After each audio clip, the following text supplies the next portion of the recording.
Salut gang, j'ai envie de vous parler d'un truc un peu étrange. C'est quoi le secret, à mon avis, pour être de bonne humeur correct? Le secret, OK, c'est faut pas poursuivre ses rêves, il faut fuir ses cauchemars. Si j'observe ma vie, là, toutes les fois où j'ai été heureux, c'est pas les fois où j'ai eu une petite bonne job, où j'avais une fille en tête puis je l'ai eue. Toutes les fois où j'étais heureux, c'est quand j'ai abandonné quelque chose qui me tapait ses nerfs. Tu sais, des fois, tu te dis, hey, si je couche avec telle personne ou si je sors avec telle personne, ça va tellement être bien. Puis là, tu travailles, puis tu te forces, puis tu l'as. Puis là, juste, ah. Par contre, là où je suis tout le temps heureux, c'est quand j'abandonne une mauvaise relation. Tu sais, une mauvaise relation, tu sais, le genre de relation qu'à chaque fois que tu dis à quelqu'un, hey, voici quelque chose que j'aime, puis l'autre personne te méprise, l'autre personne fait comme, wesh! Ça, c'est comment tu penses, c'est laid. Ça fait tellement du bien, laisser cette personne-là.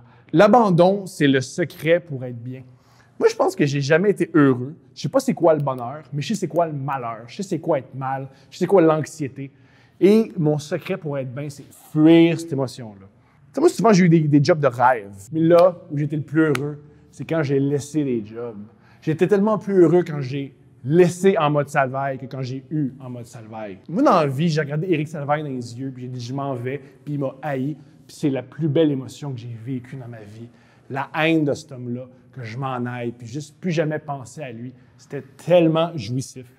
Alors, je vous encourage dans la vie, OK, à abandonner les choses fucked up. Alors, gang, ça, c'est comme ça que j'essaie de vivre ma vie. On abandonne les choses. Ah, joke facile à faire.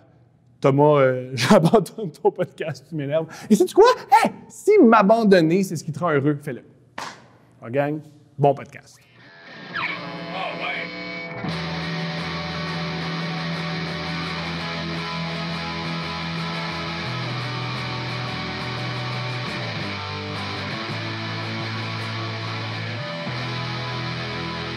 Salut Catherine, merci d'être là! Ben, merci de m'inviter. Merci, c'est notre deuxième podcast ensemble. Oui, vrai. Le premier podcast, on a passé à sous-écoute et j'ai appris que tu as eu des relents de ça. Moi, j'ai eu des relents parce que tout le monde sur Internet que je connais pas m'écrit en majuscule dans mes commentaires que je me masturbe en écoutant Monster Inc. C'est un beau relent. Ça, c'est sûr. Mais toi, tu as me parlé aussi de ton amour des dessins animés, puis je pense que tu as une mini-conséquence de ça. Oui, ben, beaucoup de monde écoute sous-écoute. Regarde sous-écoute, si je peux dire. Mais ouais, après un show, il y a un gars... On parlait du fait que... Moi, je parlais du fait que les dessins animés peuvent autant nous marquer sexuellement que... je sais pas trop, porno, je sais pas quoi. Puis tu t'es dit que tu te masturbais sur Monster Inc. Puis moi, c'était plus au niveau de Simba, quand il est ado, tu sais, quand il marche sur le petit, on le voit grandir avec ses amis dans la forêt, dans la jungle. Puis aussi, j'ai juste mentionné comme ça pour justifier mon idée que Lola Bunny dans Space Jam était vraiment sexy. Et je vois, tu sais, les gens qui sont comme non, elle était pas sexy. Je suis comme, ben, qu'est-ce que vous faites? Avez-vous vraiment vu le film? Puis il y a un gars qui m'a dit qu'il y a un gars après un show à Painigamouk. Il m'avait fait une petite feuille, un montage photo, tu sais, printé, là, un collage, genre, de Simba quand il est ado, Lola Bunny, une photo de moi, mais moi en Rebecca Sophie. Fait que j'étais comme, ben, bonne affaire. Puis là, j'ai eu ça, j'ai fait comme, ça m'a rappelé notre podcast. Puis j'étais comme... C'était quoi l'objectif du jeune homme, tu crois? Je sais pas si... Peut-être c'était de m'humilier. Mais non. Je pense que son objectif, c'était juste de dire... Je sais pas. Peut-être il s'est senti interpellé par ça. Puis, tu sais, peut-être qu'il a fait comme yo, c'est vrai que moi aussi, je me masturbais sur Lola Bunny. Puis merci d'en parler. J'aime ça. J'aime cette hypothèse. Moi aussi, oui. J'adore cette hypothèse. T'as ouvert quelque chose chez lui. Il avait beaucoup de mal à vivre avec ça. Et tu en as parlé, puis il s'est dit... Maintenant, c'est ma nouvelle existence. Je vis ouvertement. Je pense que c'est sûr. Génial. Fait que ouais, pour vrai, une hostie de chance qu'on est allé à ce podcast-là parler de ça. Vraiment, là. Mais on a aidé la sexualité d'un homme qui vit où déjà? Monde, oui. C'était où? Painigamouk. Sais-tu quoi? Quand tu vis là, t'as besoin d'avoir une sexualité ouverte et branchée. Oui, puis j'étais comme, puis il me l'a donné, puis j'ai fait, oui, c'est vrai, il y a du monde chez eux, ils ont des printers. Puis comme, tu sais, moi, j'ai un printer, je l'utilise pas souvent, puis je suis comme, lui, il a un printer. Beaucoup d'efforts. Moi, j'ai apprécié ça aussi. Là. Wow. J'ai apprécié ces petites affaires-là, j'aime ça. C'est cool. Ouais. Alors, à part ça, moi, je ferais pas de mensonges. Je trouve que tu es un artiste que j'admire beaucoup. Je suis très heureux, d'être ton ami puis de collaborer avec toi. C'est réciproque. Merci. Et moi, ce qui m'intéresse, c'est d'où tu viens, qui t'es, comment tu es devenu une artiste. Fait que on va faire comme dans l'Actor Studio. On va commencer dès le début. Catherine, t'es née où et quelle date? Ouh. Je suis née le 11 juillet 89 à l'hôpital Montfort. Oh! Ouais, C'est où ça, l'hôpital Montfort? L'hôpital Montfort, c'est l'hôpital francophone. C'est à Ottawa. C'est à Ottawa, je suis née là. Puis c'est ça. Je suis bien contente. De qui sont tes parents? Ma mère s'appelle Nancy, mon père s'appelle Alain. Yeah! Ils sont 2 bons parents. 2 excellents parents, je dois dire. OK. En quoi tu te considères que c'est des bons parents? Ben, les 2 sont différents, fait qu'ils se complètent. Ils m'ont apporté, les 2 m'ont donné des choses. Ouais, c'est ça. Ils m'ont appris des choses que vraiment. Ouais, chaque jour, je pense chaque jour, je veux pas dire chaque jour, je pense à mes parents, mais je suis eux autres. Puis, tu sais, il arrive un moment où dans ta vie, tu te dis tout ce que t'aimes de tes parents, tout ce que t'aimes pas de tes parents, t'es quand même, c'est toi. Là, tu sais, t'es devenu eux. Fait que je peux dire que je suis devenue eux. Je suis vraiment devenue eux. Ah, ouais. c'est quoi le côté maintenant de ton père que tu vois plus chez toi? Ben, plus le côté, autant les défauts que les qualités, mais même très impatient. C'est pas maintenant, ce sera jamais. On laisse pas de chance à rien. Il y a quelque chose qui fait tantôt, je jouais à Scrabble, genre, parce que là, sur mon sel, puis s'il y a une petite affaire qui brise, je laisse pas de chance. Une joke marche pas, je laisse pas de chance. Je le gonne ça attend. Merci, bon, c'est vraiment ça. Mais très travaillant, très... un gars de business aussi. Tu sais, une ferme, c'est une business. Là, c'est... Oui, c'est assez particulier, mais t'es né sur une ferme, ce qui est... Ouais, je suis née sur une ferme qui est... ferme avicole, on a des poulaillers, des poulets. Wow. Et des grandes cultures, blé, maïs, soya. Fait que c'est une ferme de ça. Puis c'est une grosse ferme. C'est un coin de... Ouais, c'est ça, c'est un coin de l'Est de l'Ontario où il y a des grosses fermes. Puis chaque fois qu'il y a un petit terrain en vente, les gens, ils capotent avec ça, ils bitent sur le terrain, le monde vire fou. Puis là, mettons, une maison à vendre, ils l'achètent, ils mettent la maison à terre. Et les gens sont obsédés avec posséder la terre et la semer et la cultiver. Vraiment. C'est une obsession. Puis c'est une compétition. C'est une compétition. Puis l'affaire de l'autre qui habitait ça, puis l'autre était jaloux, fait qu'il l'a vendu aux Suisses. Fait que tu comprends? Grosse affaire. Ouais. Les gens sont bien là-dedans. Les gens sont bien là-dedans. Grosse compétition de terre. Wow. Et pourquoi toi, t'es pas... Est-ce qu'il y a eu un moment dans ta vie où tu t'es dit, moi, je vais devenir fermière puis je vais acheter des terres aux Suisses, ou jamais? Jamais. Jamais de ma vie. J'ai pas... tu sais, je sais pas. Non, vraiment pas. En plus, j'ai toujours trouvé ça cool, vraiment. Mais moi, tu sais, il faut que t'aimes être seule aussi, là. C'est particulier faire ce travail-là, d'être agriculteur. C'est pas une affaire de... Puis c'est fou parce que de génération en génération, les gens, ils se transmettent ça. Mm-hmm. Mais quand tu penses... Je pense qu'il y a beaucoup de monde dans la vie qui ont pris des fermes par... pression de comme holy shit, si je le prends pas, qu'est-ce qu'on fait? Je pense pas que tout le monde dans la vie qui ont des fermes devrait avoir des fermes. C'est vraiment fucked up. Il faut que tu sois un entrepreneur, faut que tu sois business, faut que tu sois aussi. Une ferme, ça, mon père dit tout le temps, là, ça se vend pas, ça se transmet. Bon. Parce que, évidemment, on n'aura jamais assez d'argent aussi pour acheter une ferme. Là. Personne n'a 7 millions pour acheter plein de terres. Fait que c'est bizarre. Puis, mais ouais, c'est ça. Fait que non, moi, je me suis jamais dit en plus que j'allais prendre la ferme. Puis, tu sais, mettons, mon grand-père, il est content d'avoir pris la ferme de son père, mais tu vois qu'il y a une petite... Tu sais, mettons, eux autres, ils étaient genre 12, puis là, les premiers à l'université, les premiers étaient profs, puis ceux qui restaient étaient plus sur la ferme. Tu vois, c'est une petite... Je pense qu'il aurait voulu peut-être, lui aussi, aller à l'école ou faire d'autres choses, tu sais. Fait que... puis lui, on avait des vaches à l'époque. Puis lui, il a toujours détesté les vaches. Mon grand-père, je lui haïs les hosties de vaches. Il haït les vaches. J'ai tout le temps vu... Mon grand-père, il est doux. C'est la douceur en personne, mais avec les vaches, il venait enrager. Puis là, quand mon père puis son frère, ils ont pris la ferme, ils ont fait comme, tu sais quoi, fuck that, on va juste... Ça va être une ferme de poulet qui est plus quand même flexible au niveau des horaires puis tout ça. Puis on va plus... Une vache, c'est les horaires plus... Ben, une vache, c'est qu'il faut que tu sois là pour la traite, tu sais. Il faut vraiment que tu sois là tout le temps pour la traite, puis soit que tu as des employés, soit que tu... Mais c'est plus... C'est plus d'ouvrage, puis c'est plus... Peut-être parce que j'ai grandi là-dedans aussi. Mm-hmm. J'ai grandi entouré des gens qui aiment pas les vaches. Génial. Tu sais, mon père est passionné des terres. Il aime cultiver. Il aime pas ça, sacré après une vache en train de veiler. C'est pas ça sa vie.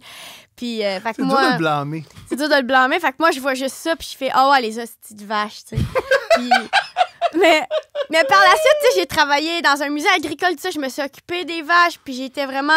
Je les aime, tu comprends? C'est quelque chose que j'aime. Puis si je vois une vache, je l'adore. Je suis comme, c'est pas de sa faute. Elle fait juste vivre. Elle vit sa vie, puis j'aime vraiment les vaches. Je les aime vraiment beaucoup, mais c'est ça, je suis pas les petites jerseys. Je suis comme, oh my God, y a rien de plus beau qu'une petite jersey. Tu sais, une petite vache, tu sais, elle est plus petite, son lait, il est très riche, tabarnak. Y a-t-il quelque chose de plus beau qu'une petite... C'est une mini-vache, mais qui donne du lait extrêmement riche. Quand j'étais enfant, je forçais... Moi, j'étais jamais avec mes parents, mais j'étais toujours avec les parents d'autres familles. Je forçais les gens à arrêter la voiture quand il y avait des vaches pour que j'aille voir les vaches. Puis ils le faisaient parce que Thomas, il est spécial puis il crie beaucoup. Oui, ouais. Puis qu'on va y accorder ce souhait-là. Ça à lui. Ouais. Mais c'est pas c'est cheap date aussi, là. C'est vraiment cheap comme souhait, là. Ah, mais j'adorais ça, moi. Tu sais, je veux dire, c'est moins compliqué qu'une piscine, là. Vrai. Et c'était comment ta maison? Oui, aussi, t'as deux frères, je crois. Oui, j'ai 2 frères. Moi, je crois que c'était terrible. Ça. Je sais que t'as 2 frères. Je les adore. Je les admire. Je sais pas pourquoi. T'avais un frère, je crois. T'as un chandail rouge aussi. Mais oui, ta maison, là, ça ressemblait à quoi? C'était quoi vivre chez vous? C'était quoi l'énergie? Ben là, c'était une maison de campagne, vraiment typique, je pense. Mais moi, quand tu dis c'est typique, ça veut rien dire parce que moi, je suis né dans une maison monoparentale à Rosemont. Fait que pour moi, c'est très différent. Ben, typique, genre que... Il est possible que sur une armoire se trouve un genre de coque en porcelaine. Typique de même. Une tapisserie très... en mode fleuri. Très... Ça, c'est ma mère qui amenait cette touche-là. Mm-hmm. Qui était vraiment comme on est à la campagne. Ta mère, c'est ça. Ton père est ontarien, ta mère est québécoise. Ma mère est née au Québec, mais sa famille... son père était ontarien. Fait que dans le fond, ils sont juste revenus en Ontario. Elle n'a pas été... Ouais. Ma mère est la personne qui haït le plus le Québec, je pense. Puis elle est la personne qui est le plus le Québec en elle. Fait que... ouais. Mais c'est ça. Et comme moi qui aime les gens excentriques. Quand moi je dis « Ah, j'aime pas les gens excentriques. » Notamment, non, faut que tu te Peut-être un peu de même, Tom. Je pense qu'il faut que tu ailles autre chose. Haïs les blues de Boston, mais les gens excentriques, faut ouais. accepte-les, man. C'est comme si t'étais comme « Ah, tu parles fort. » C'est comme si t'étais de même. Un peu de même. Mais ouais, c'est vraiment une maison de campagne. C'est une grande maison. Tout le monde, on a chacun nos chambres, nos affaires. Mais tu sais, mes frères, bon, on était vraiment proches. On dormait tout le temps dans la même chambre quand on était petits. Vraiment en mode, on était bien, on était très proches. Puis toi, t'es loin. Tu sais, moi, mon rêve, tu dis, j'ai grandi dans Rosemont. Mm-hmm. Thomas, mon rêve dans la vie, c'est marcher pour aller chez un ami sur un trottoir. Oh my God. Le voisin. Ouais, va jouer chez le voisin. Tu sais, moi, le voisin, il est loin, là, puis c'est ma grand-mère, tu sais. Fait que c'est genre, moi, se rencontrer tout le monde au parc, des activités de ville de même, une piscine publique, c'était mon rêve. Tu décris ma jeunesse. Puis on avait une piscine dans le cours, tu sais. On n'est jamais content de ce qu'on a. Mais, ouais, c'était mon rêve. Puis l'été, on se retrouvait seuls. Je veux pas, moi et mes frères, parce que... Il n'y a pas de camp de jour. Ben, il y a des camps de jour, il y allait, mais on se retrouvait pas. Moi, j'étais pas dans le village avec le monde. Fait que, tu sais, j'étais vraiment j'étais dans un rang, tu sais. Fait que veux pas... Tu joues avec tes frères. Tes frères, c'est tes amis, tu sais. Et t'étais-tu souvent seul? Ouais. OK, t'étais souvent seul avec tes pensées. Vraiment. Parce qu'un truc, une fois, on avait discuté, je vais trouver ça génial. Toi, t'as pas... Quand t'étais petite, tu passais beaucoup de temps seul à juste inventer des affaires. Oui, oui. Vraiment important, je pense aussi. Les jeunes, ils font de moins en moins ça, je pense. Ouais? Ouais.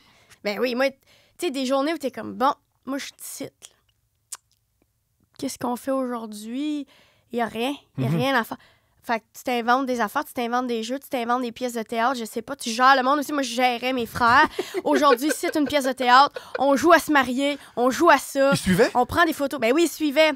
On prend des photos, on présente un spectacle, je sais pas, on monte un cirque. T'as commencé à faire ça à quel âge? Je sais pas. Je peux pas te dire vraiment le plus loin que je me souvienne. Les cousins sont là. Nous autres, on était les pros de faire des shows plates, là. Puis la famille regardait. Ben oui, pauvres autres, tu sais.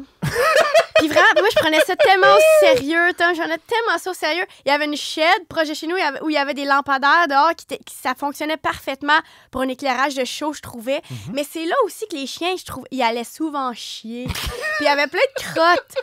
Puis on prenait le risque de faire un show là, la nuit, genre, mettons, à une épluchette de blé d'Inde. On était comme, venez voir notre show. Puis là, des fois, on jouait. Puis des fois, on pilait dans de la marde. C'était vraiment genre comme... Puis c'était vraiment un exercice de résilience. Moi, je trouve ça génial là-dedans parce que souvent, j'entends les humoristes et moi, Charlotte, les conditions étaient pas bonnes, le micro était pas bon. Merci d'en parler, c'est vrai. Parce que toi, tu plais dans la marde. La loge au jockey est petite. Dans la loge au jockey, on sent des fois quand quelqu'un va chier à côté. T'as-tu déjà même pilé dans de la marde en jouant? Fait que vraiment de même, nous autres. Beaucoup de spectacles par rapport à ça. J'avais des journaux, puis ça, j'en ai parlé à La Vraie Nature. Shout-out de La Vraie Nature. Mais des journaux intimes qui n'étaient pas ma vie aussi. T'inventais? J'inventais des vies. Mais ça je trouve que c'est super sain s'inventer une vie plutôt que parler de la sienne. Parce qu'il y a bien des gens qui auraient intérêt, sur Internet et dans la vie, d'inventer des anecdotes plutôt que de compter ce qui leur arrive vraiment. Mais je pense que, tu sais, j'inventais des affaires, mais c'était par rapport à ce que moi, je voulais. Tu sais, je te parle d'une piscine publique, je te parle de ça. Tu sais, j'avais un personnage vraiment qui habitait en ville, puis non. Tu inspiré des affaires que j'aimais, comme la trappe parent. Là, j'avais une jumelle cachée. Tu sais, je veux dire, j'inventais, mais j'étais pas... C'est quoi l'art que t'aimais quand t'étais petite? Petite, pour moi, c'est de 8 à 13 ans. Quand t'étais petite, mettons, non, pas vrai, mettons de 8 à 16, c'est quoi, mettons, quand je dis l'art, est-ce que t'aimais plus les comme tu t'aimais le trappe-parent, tu lisais quoi, Ben, je lisais beaucoup d'affaires que je trouvais. OK. Fait que beaucoup... moi, j'ai toutes les revues Châtelaine, j'ai lu ça énormément. Pour vrai, j'étais comme, ouais, non. Des revues de ma grand-mère, des livres, tu sais, des affaires de Denis Monette, la grosse femme d'à côté est enceinte, des affaires de même. J'ai toutes lu ça. Ouais, tu sais, des romans de mère, là, tu sais, des romans un peu genre... je me souviens pas à l'eau de rose, mais... un peu cochon, là, un peu... Il y a mon mari, il se colle un peu de moi. Il y a un biel qui arrive, là, lui, c'est le fun. Ouais, ou beaucoup par rapport, tu sais, des affaires qui se passent en campagne. Marie Laberge, oui, ça. Marie Laberge. Tu sais, ça fait des histoires de campagne, puis de famille, des affaires de famille. Là, je lisais ça, moi. Adèle et Amélie, 2 petites jumelles, il y en a une était malade. Des affaires keb, là, vraiment. Moi, je suis là, j'ai 9 ans, pas de stress. Fait que c'est pour ça que j'ai capoté sur Harry Potter quand c'est sorti. J'étais comme, crime, enfin, quelque chose qui s'adresse à moi. Mais non, mais je pense que je lisais beaucoup... Parce que moi, Harry Potter, je trouve ça correct sans plus, parce que je suis rentré dans ma... Moi, vite, j'ai lu Harry Potter. Et là, j'ai commencé. Moi, déjà, à 14-15 ans, je disais Bukowski. Parce que moi, je disais Bukowski, il me représente. Il fume des cigarettes, il couche avec des prostituées. C'est ma vie de jeune gars en secondaire 2, tu sais. Je comprends. Mais toi, qu'est-ce que tu allé chercher dans Harry Potter? Pourquoi Harry Potter, ça... Parce que ça a un impact gigantesque sur toi. Qu'est-ce que t'as aimé là-dedans? Yo, pour vrai, je pense que c'est juste bon. Parce que moi, je suis pas vraiment dans magie puis dans fantasy, tu comprends? Pour te connaître, ouais, t'es zéro dans la fantasy. Je suis pas là-dedans. Peut-être aussi le fait qu'Harry Potter, c'est pas tant dans le fantastique. Ça commence pas qu'il y a des elfes. Non. Ça commence que c'est un petit gars qui est chez eux puis que sa vie est longue. Peut-être c'est ça aussi qui venait me chercher. Un petit peu, ça. Parce que beaucoup de monde à 11 ans, notre vie est longue, tu sais. Notre vie est vraiment longue. C'est ce que j'aime dans les livres puis qu'ils peuvent pas produire dans les films, parce qu'un film, c'est un film, un livre, c'est un livre. Il y a beaucoup de moments dans les livres d'Harry Potter, il s'ennuie. Il est à l'école puis c'est plate longtemps. Vraiment. Il se demande pourquoi il joue pas au Quidditch puis pourquoi la fille, elle veut pas Frencher avec. Vraiment. Ce qui est la vie de c'est bien plus la vie d'un ado que pas Mean Girls, mais mettons DOC où tu fais, ben non. Ben oui. Il y a une fusillade à tous les 4 jours dans l'école, ça va pas bien. Évidemment que dans DOC, c'est un genre de... C'est ce que tu veux atteindre. C'est vraiment, oh my God, tout le monde est beau, tout le monde a des beaux linges, tout le monde est ici, tout le monde est ça, c'est magnifique. Tu te reconnais pas dans DOC, t'en vis. Complètement d'accord. Mon Dieu, tu vis une vie ouais, tu rêves à ça, mais tu te reconnais pas. Tandis que Harry Potter, tous les personnages peuvent te reconnaître. C'est vraiment... Je comprends que c'est un monde de magie, mais à la limite, ces gars-là, exactement. Mais à la limite, aussi, c'est plus magique. À la limite, c'est bien plus magique. Je suis d'accord, Tom. Être dans une décapotable, puis être avec du monde. Ça, aussi, c'est magique parce que tout le monde est beau.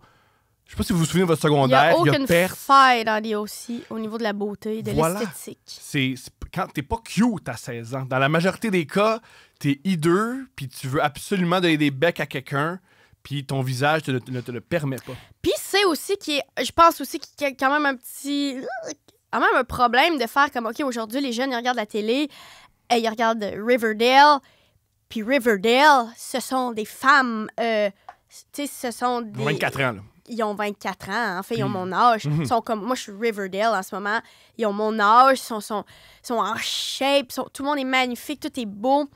Évidemment, ça se peut que le lundi matin, tu fasses que moi... me semble qu'aujourd'hui, à la polyvalente, c'est rough, tu sais, mais je pense que c'est rough pour eux, tu sais. Mais en même temps, c'est vraiment un gros débat de la télé, je trouve, en ce moment, la télé jeunesse. Est-ce qu'on fait des choses pour les jeunes? Est-ce qu'on fait des choses où tout le monde est beau et magnifique? Ou c'est une illusion parce que les jeunes, anyway, c'est ça qu'ils veulent? Ou on montre quelque chose de vrai, je sais pas, un peu à la 8th grade, où on montre la laideur, puis tout ce qui est déprimant de ça. Mais encore là, 8th grade, qui regarde ça? Les jeunes ou le monde de 36 ans qui font « Hey, ça, c'est bien plus ça. » Parce que je crois que t'as pas de recul. C'est un peu comme moi qui disais, beaucoup de gens qui aiment Bukowski réalisent ça. Bukowski, t'aimes juste ça avant l'âge de 25 ans.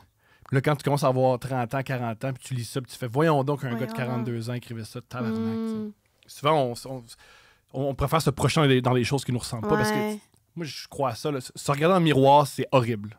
Il y a ceux qui disent « Ah, moi, là, me regarder dans le miroir puis voir mes défauts, j'aime ça. Je vais t'es pas bien si t'aimes ça. C'est pas le fun. » Ouais, on veut rêver, je pense. Et c'était comment ton rap... Toi, au secondaire, est-ce que tu pognais? T'étais-tu intéressé par l'amour, pas pantoute? Ouais, au secondaire, je pense que j'essayais d'être la meilleure dans chaque sphère. Génial. Fait que genre, tu sais, je voulais vraiment avoir les bonnes notes, mais je voulais pas qu'on me considère comme nerd non plus, tu sais. Fait que je voulais vraiment... Fait que là, j'allais dans les parties, là, je frenchais du monde. Là, je voulais vraiment C'était comment travailler. ton premier French? Moi, OK, mon premier French... Quel âge? Moi, je veux tout savoir. Je saute à pieds joints les détails. C'était pas... C'était en 8e année. Il faut que tu nous aides. En 8e année, avec quel âge? Il y avait 13 ans. Génial. Puis c'était... J'étais vraiment pas de bonne humeur parce que moi, j'allais dans... T'avais 13 ans. J'avais 13 ans. Bonne chance, elle était bonne humeur. La fille de 13 ans, elle mange trouvé depuis 6 semaines. Mais t'en as l'arnaque. C'était comme... Notre école était fermée. Tu sais, on avait une petite école de rang, là, vraiment relax. Tu sais, tout le monde dans la même classe. Petite école de rang dans notre village. Tout le monde dans la même classe. C'est relax. Il n'y a pas tant de règlements. Quand tu dis tout le monde, tu veux-tu dire les... Plusieurs niveaux dans une même classe. Donc, mettons, 5, 6, 7, 8 dans la même classe. 4 niveaux dans une même classe. C'est absurde. Qui est vraiment absurde, qui fait en sorte que c'est weird. Là. Mais moi, j'haïrais ça parce que moi, ma plus grande frustration quand j'étais adolescent, parce que j'ai eu une vie extraordinaire, c'était « Ah, tabarnak, tous les vieux gars pognent les filles de mon âge. C'est terrible. » Ils devaient vivre ça, les jeunes garçons. Oui, ils vivaient ça, mais aussi, c'était comme très familial, très... mais il y a une beauté à ça. Tu sais, on s'aide, mais en même temps... Je sais pas, je trouve que... Tu sais, par exemple, quand t'es beaucoup dans une même classe, le prof, il s'adresse pas toujours à toi. Tu sais, t'arrives, t'as ton plan de travail. Moi, j'ai mon plan de travail pour la semaine. Moi, je deviens extrêmement autonome. Moi, je deviens vif. Tu sais, moi, je suis là, ça va bien, mes affaires. Mettons que t'as de la difficulté, mettons, à l'école. Mettons, t'aurais besoin de cette attention-là. C'est là que je trouve que c'est plus rough pour ces élèves-là. Mais bref, ça avait pas de sens. Là, ça ferme. Là, mais il me reste une année. Il me reste ma 8e année. J'ai une maudite merde. Je m'en vais à une grosse école. De quoi, 90 personnes? Genre, là, tu sais, il y avait peut-être 100... Non, je sais pas, on était combien, là, c'est Saint-Grégoire. En tout cas, on arrive dans l'école en ville, là, tu sais. Moi, je suis pas de bonne humeur. Je suis comme, vous avez fermé mon école, je suis pas de bonne humeur. Je les trouve pas bons, eux autres. Je les trouve pas beaux. Je les aime pas. Je suis frustrée de ça. Je fais 1 heure de boss chaque jour. Blerk, j'aime pas ça. J'aime tout pas ça, tu sais. Puis là, tout est beau. Eux autres, t'es magnifique. Ces gens-là, c'est une très bonne école. Mon enseignante est magnifique. C'est moi qui étais vraiment frustrée. J'arrive là. Puis là, il y avait un gars, je le trouvais correct, tu sais. Puis là, j'étais comme, il faudrait vraiment que je french à cause. T'es rendu là? Je suis rendue là. Puis il faudrait que j'arrive au secondaire comme pas, genre, sans avoir frenché. Faut que tu sois déniaisé. Fait que là, j'avais demandé, on était allé au cinéma, c'est dégueulasse. On était allé au cinéma à Grenville. Je sais pas si tu connaissais Grenville. Je connais pas ça, mais proche c'est le meilleur nom pour le premier French, Grenville. Ben, Grenville, c'est extrêmement sexu comme ville parce que c'est là que c'est trash, Grenville. C'est l'autre bord du pont d'Hawkesbury. Fait que c'est la première ville après Hawkesbury, c'est le Québec. Mais Hawkesbury, ça a la réputation de pas être super. Non, c'est pas super non plus. C'est-tu pire que Grenville? Non. Génial. Grenville, c'est pire qu'Hawkesbury. Grenville, Génial. tu rentres là, il y a un sex shop, il y a un bar de danseuses. Meilleure affaire. Il y a un bar qui s'appelle Le Plaisir. C'est un cube, ici. On sortait là, c'était là. Le plaisir! Je pense pas qu'il y avait de... Je pense que genre les murs étaient directement à terre sur le sol au Plaisir. C'était dégueulasse. Il y avait une cage. C'était dégueulasse. Puis là, au Plaisir. Puis là, on traversait une zone pour aller acheter l'alcool là. Parce qu'en tout cas, bref, c'est dégueulasse, Grenville. Puis il y a un cinéma à Grenville. Grenville, c'est québécois? Proche. Ben oui. Surpris. J'adore ça. Moi, pour vrai, Qu'est-ce que tu penses? je suis redevenu souverainiste. Parce que Grenville, ça, là... Pourquoi t'es souverainiste, Thomas? Grenville. Puis notre propre nation. Grenville. Puis on va mettre... C'est quoi? On va mettre le Parlement à Grenville. Mais on poursuit. Mais c'est vraiment ta ville, je trouve, Grenville. Oui? Je trouve que c'est ta ville. Oui, merci. Grenville. Il y avait un cinéma. Fait qu'on est allé là voir le film. Oh, mais quand tu dis on, vous étiez combien? Moi, OK, on était... Moi... On pitch des noms, let's Il go. s'appelait Christian Mercier. Ça, c'était mon chum. Un peu... Ben, pas tant mon chum, mais la personne que je en date. Sophie Normand, mon amie. Mathieu Boris, la date de Sophie Normand. On est les 4. C'est la mère de Sophie Normand, Joanne Bougie, qui va nous porter au cinéma à Grenville. On s'en va voir le film. Tu sais, les films Hannibal, tout ça. Tu sais, ils en ont sorti, genre Red Dragon, ils en ont sorti d'autres. Avec Ed Norton. Genre, des affaires de même. On s'en va voir ça. Moi, je suis affectée par ça. Je trouve ça répugnant. Ça m'écoeure, ce C'est film-là. soit un gars qui mange d'autres gars, là. Je suis comme, hey, c'est dégueulasse. Puis je suis comme, là, moi, je voulais Frencher, mais ça m'écoeure un peu. À un moment donné, Sophie Normand, elle va pas bien. Elle se lève, elle s'assoit, elle se lève, elle s'assoit. Je me crime, ça va pas, Sophie. Puis à Grenville, il faut dire qu'au cinéma de Grenville, et récemment, ils l'ont enlevé, c'est vraiment triste. Dans le fond, il y avait un banc d'une vanne, un banc de char. C'était pas des bancs de cinéma, c'est vraiment un banc de char que quelqu'un avait pris d'une vanne, qu'il avait mis là. Puis tout le monde perdait sa virginité sur ce banc-là à Grenville. C'est dégueulasse. Dans le cinéma. Dans le cinéma. C'est Ils l'ont dégoûtant, enlevé j'adore ça. récemment. Bref, on n'était Ce pas banc- là-dessus, oh, wow. mais on était proche du banc, puis j'étais comme, ben là, tu sais. Sophie Normand, elle se lève, elle se rassoit, elle se lève, elle se rassoit. Je suis comme, ah, veux-tu aller sur le banc? En même temps, on avait discuté que c'était dégueu, mais en même temps, peut-être que dans l'action, elle s'est dit, moi, je file le banc, tu sais, je suis vraiment de même. Puis là, finalement, Sophie, elle revient, puis elle dit, ça va pas bien, là. J'ai appelé maman sur un payphone. J'ai appelé maman, j'ai vomi. Sophie a vomi.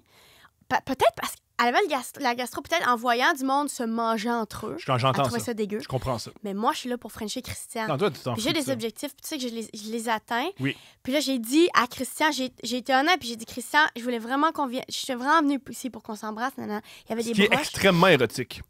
Oui, C'est vraiment. très érotique mais de... à l'époque- Moi, je suis venu ici pour un bec. Je pars pas d'ici sans bec. Je trouve ça. Ouais, je trouve ça mais beau. à l'époque, quand tu as 13 ans, c'est pas érotique, c'est de la pression que tu mets sur quelqu'un. Je comprends. Je pense que c'est la première fois que j'ai mis de la pression sur quelqu'un et je n'ai jamais arrêté depuis. Puis là, Génial. les gens frenchaient un peu, puis c'était comme mouillé, je sais pas, c'était T'as ça. pas réussi? Bon, je m'en rappelle pas, on dirait. J'étais comme, c'est vraiment mouillé. Puis après ça, il y a eu un party d'Halloween. Et là, Christian m'a invité pour aller au T'étais party. déguisé en quoi? Avril Lavigne. Génial. Une cravate, crayon noir dans l'œil. Maman me l'avait mis. C'est vraiment dur à gérer. Là. Puis des studs. puis ça Ouais, toi, fait tu vraiment- capotais sur Avril Lavigne. Capotes-tu encore? Je l'adorais, je l'adore encore. OK. Hey, nice. Ouh. En tout cas, fait que c'est ça. Fait que là, puis Christian m'avait dit, on va-tu au party ensemble? Puis j'avais dit, ben non. Comme moi j'ai eu, tu sais, on a Frenché, fait que Ouais, comme, c'est- qu'est-ce qu'on va faire d'autre? Là, Je suis je veux complètement dire, d'accord. tu viens de vaincre les kills, j'ai rien à te dire, là, tu Je comprends? trouve ça génial parce qu'entre 13 et 28 ans, t'es pas mal la même femme. T'as 13 ans. Mes manières n'ont pas vraiment changé. Yo, mais en Mais plus, non. de ce côté, yo, j'ai Frenché. Je l'ai pas utilisé, je veux dire, t'as Frenché, mon chum, là. Non, non, non. Tout le monde a gagné là-dedans. Tout le monde l'a gagne, remporté. là. C'est tout. Fait que ça, c'est mon premier French. C'est extraordinaire. Ouais. Wow. OK. Fait que là, qu'est-ce que... T'es humoriste, hein? Qu'est-ce que t'as... C'est quoi le... Entre Frencher, être Avril Lavigne, te faire à croire que t'es une princesse dans des cahiers, quand est-ce que tu t'es dit... Oui, ben t'es à l'université, qu'est-ce qui s'est produit? C'était quoi Quand maintenant t'avais 16-17 ans, c'était quoi tes plans? Qu'est-ce que tu pensais devenir? Mon plan, c'est juste d'aller à l'université parce que tout le monde allait à l'université, parce que c'était ça le chemin qu'il fallait faire. T'es allé où? À l'université d'Ottawa. Tout le monde allait là. Et nous... Puis d'ailleurs, quand je vais dans les écoles, je leur dis qu'il y a d'autres universités que ça, là. C'est vraiment en mode... OK, fait que là, concernant l'université d'Ottawa, tout le monde... Il y en a d'autres, tu sais. Je sais pas à quel point... Mais nous, c'est étrange parce que à Montréal, comme on est né, c'est que chaque université, ça dépend de ta personnalité. Si Fait tu qu'il calises va. du capitalisme, tu vas à l'UQAM. Si tu veux faire le plus d'argent du monde, tu vas à HEC. Si tu veux pas dormir puis faire de l'adéral, tu vas à McGill. Puis si t'es une lesbienne, tu t'en vas à Concordia. Chacun a son... Chacun moi, sa... j'aime ça, j'adore ça. Ça, C'est je trouve cool, ça- c'est une nouvelle... Puis ce qui est le fun des universités... Pour moi, l'université aussi, c'est des échanges. C'est-à-dire, c'est pas... c'est cool. Puis tu sais, on parle beaucoup de l'université franco-ontarienne. Ils veulent vraiment faire une université franco-ontarienne, tout ça. Puis moi, je trouve ça vraiment cool, évidemment, que ce soit accessible. En même temps, je me dis... Je sais pas, je pense que j'encouragerais mes enfants à l'université à sortir De leur carcan. de leur province, de leur ville. Moi, de j'ai un leur, ami hyper à droite, hyper conservateur. Il est allé à Concordia pendant 3 ans. Puis ça l'a vraiment, vraiment aidé parce qu'il a fait « Ah, il y a d'autres choses que le conservatisme. Il est redevenu conservateur. Mais il sait que dans la vie, ben, les libéraux, c'est pas des gens épeurants. Puis les gens qui militent pour... les gens qui votent pour Québec solidaire, t'es pas obligé de t'acheter un revolver pour te protéger d'eux autres. T'sais. Je trouve ça vraiment, vraiment sain. Mais moi aussi, je trouve ça sain. Moi, je suis partie de la maison pour aller là. T'es jeune aussi en Ontario, partout au Québec. T'es jeune quand tu vas à l'université. C'est pour ça dans les films américains, tout le monde est comme fucking party! Tout le monde est des red cup, tout le monde est sous, le monde est enceinte. C'est différent parce que nous, on commence à boire à l'âge de 15 ans, puis tout le monde accepte ça. Et vous, nous ici au Québec, on a le cégep où t'as un 2-3 ans où dérape, soit étrange, découvre t'es qui sexuellement, découvre t'es qui politiquement, puis ensuite va à l'université avoir des cours qui se peuvent. Vous avez pas ça. Vous, tout de suite, c'est voilà de l'alcool. Voilà l'opportunité de coucher avec d'autres gens. Ah, puis en passant, faut que tu apprennes toutes les parties du corps humain. Bonne chance. Et tout ça, c'est 10 000 $ par année que tes parents ont payé. Génial. Fait que c'est ça la vie. Mais en même temps, non, les gens, ils boivent au secondaire et tout ça, là, tu sais, sont pas... Mais quand même, là, je trouve ça rough d'arriver dans ce milieu-là puis faire comme, OK, faut que je réussisse à l'école. Tu sais, faut vraiment... Vraiment, là, je suis en génie civil. C'est sérieux, je suis en génie civil. Il faut que je réussisse. Mais c'est le party. Puis pour la première fois, je suis pas chez nous. On est en résidence. En même temps, c'est les meilleures années de ma vie. C'est la meilleure hostie d'affaires. Je trouve c'est vraiment magnifique. Ouais, j'adore ça. C'était comment? Parle-moi de ton université. C'était comment? C'est quoi cette art? T'étudiais en quoi? C'était quoi ton... Moi, j'ai étudié en littérature française, en mode... dans le but d'être prof, j'imagine, ou dans le but de... Dans le but de faut bien aller à l'université. Dans le but de ce but-là, ouais, vraiment. Ou, tu sais, aussi, quand même, on parle de, j'aime écrire, j'écris tout... Tu sais, quand même, là, je pense bien à ça, j'écris, je veux... Je me dis, OK, je vais faire confiance à ça, tu sais. Puis, je fais une mineure en théâtre, mais ça, je le dis pas vraiment. OK. C'est pas ma priorité. Pour moi, le jeu, c'est vraiment pour vrai du jeu. Ça s'appelle le jeu. Je trouve que c'est un jeu. Génial. Moi. Ça m'a créé des fois des problèmes parce que les profs de jeu... Pour vrai, pour étudier en théâtre, faut que tu sois complètement investi là-dedans à 100%. C'est énormément de travail. C'est tellement de travail. Puis ça te prépare pour ta vraie vie. Si tu veux être acteur de théâtre, tu vas travailler plus que tout le monde puis tu n'auras pas vraiment plus de reconnaissance, vraiment, tu sais. Puis je pense qu'ils se rendaient compte que ils savaient que c'était pas ma priorité puis ça les faisait chier, tu sais. Mais moi, il y avait genre mes cours de littérature, l'impro, mes cours de théâtre. J'adore ça. Oui, t'as fait de l'impro? Comment t'as découvert l'impro? Parce que beaucoup d'humoristes que je connais, ils ont commencé à faire de l'impro, puis ils ont fait « Ah ouais, moi, faut que je sois sur une scène, puis la comédie. » Comment ça s'est produit avec toi? Ben ma mère qui est très artistique, très... on parlait on est nos parents, vraiment. Tu sais, ma mère est cool, elle chante, elle joue de la musique. Tu sais, elle fait tout, ma mère, puis elle est vraiment là-dedans. Puis elle venait au primaire à la petite école où il n'y avait pas tant de possibilités que ça parce qu'on était 62. Elle venait faire... Elle montait une pièce chaque année, elle écrivait la pièce. C'était la mère qui s'investissait dans l'école. Elle s'investissait, on faisait des auditions, voir qu'on n'allait pas être pris, t'imagines? On était 3. Fait que il y avait ça. Puis ma mère venait à l'école, puis c'est elle qui elle venait faire de l'impro avec nous à l'école, je me souviens, au primaire. Puis ça, j'adorais ça. J'étais comme, oh mon Dieu, c'est mon affaire. J'aimais tellement ça. Qu'est-ce que c'est dans l'impro? Tu parles d'un gars que je n'ai fait... Je trouvais ça juste fun aussi, je pense. Ouais. Je trouvais ça... J'aimais ça que ça ne demandait pas de travail. T'arrives là, tu le fais. J'adore ce que tu dis ça parce que souvent, j'entends mes collègues dire à quel point c'est important de travailler fort, c'est important de se défoncer.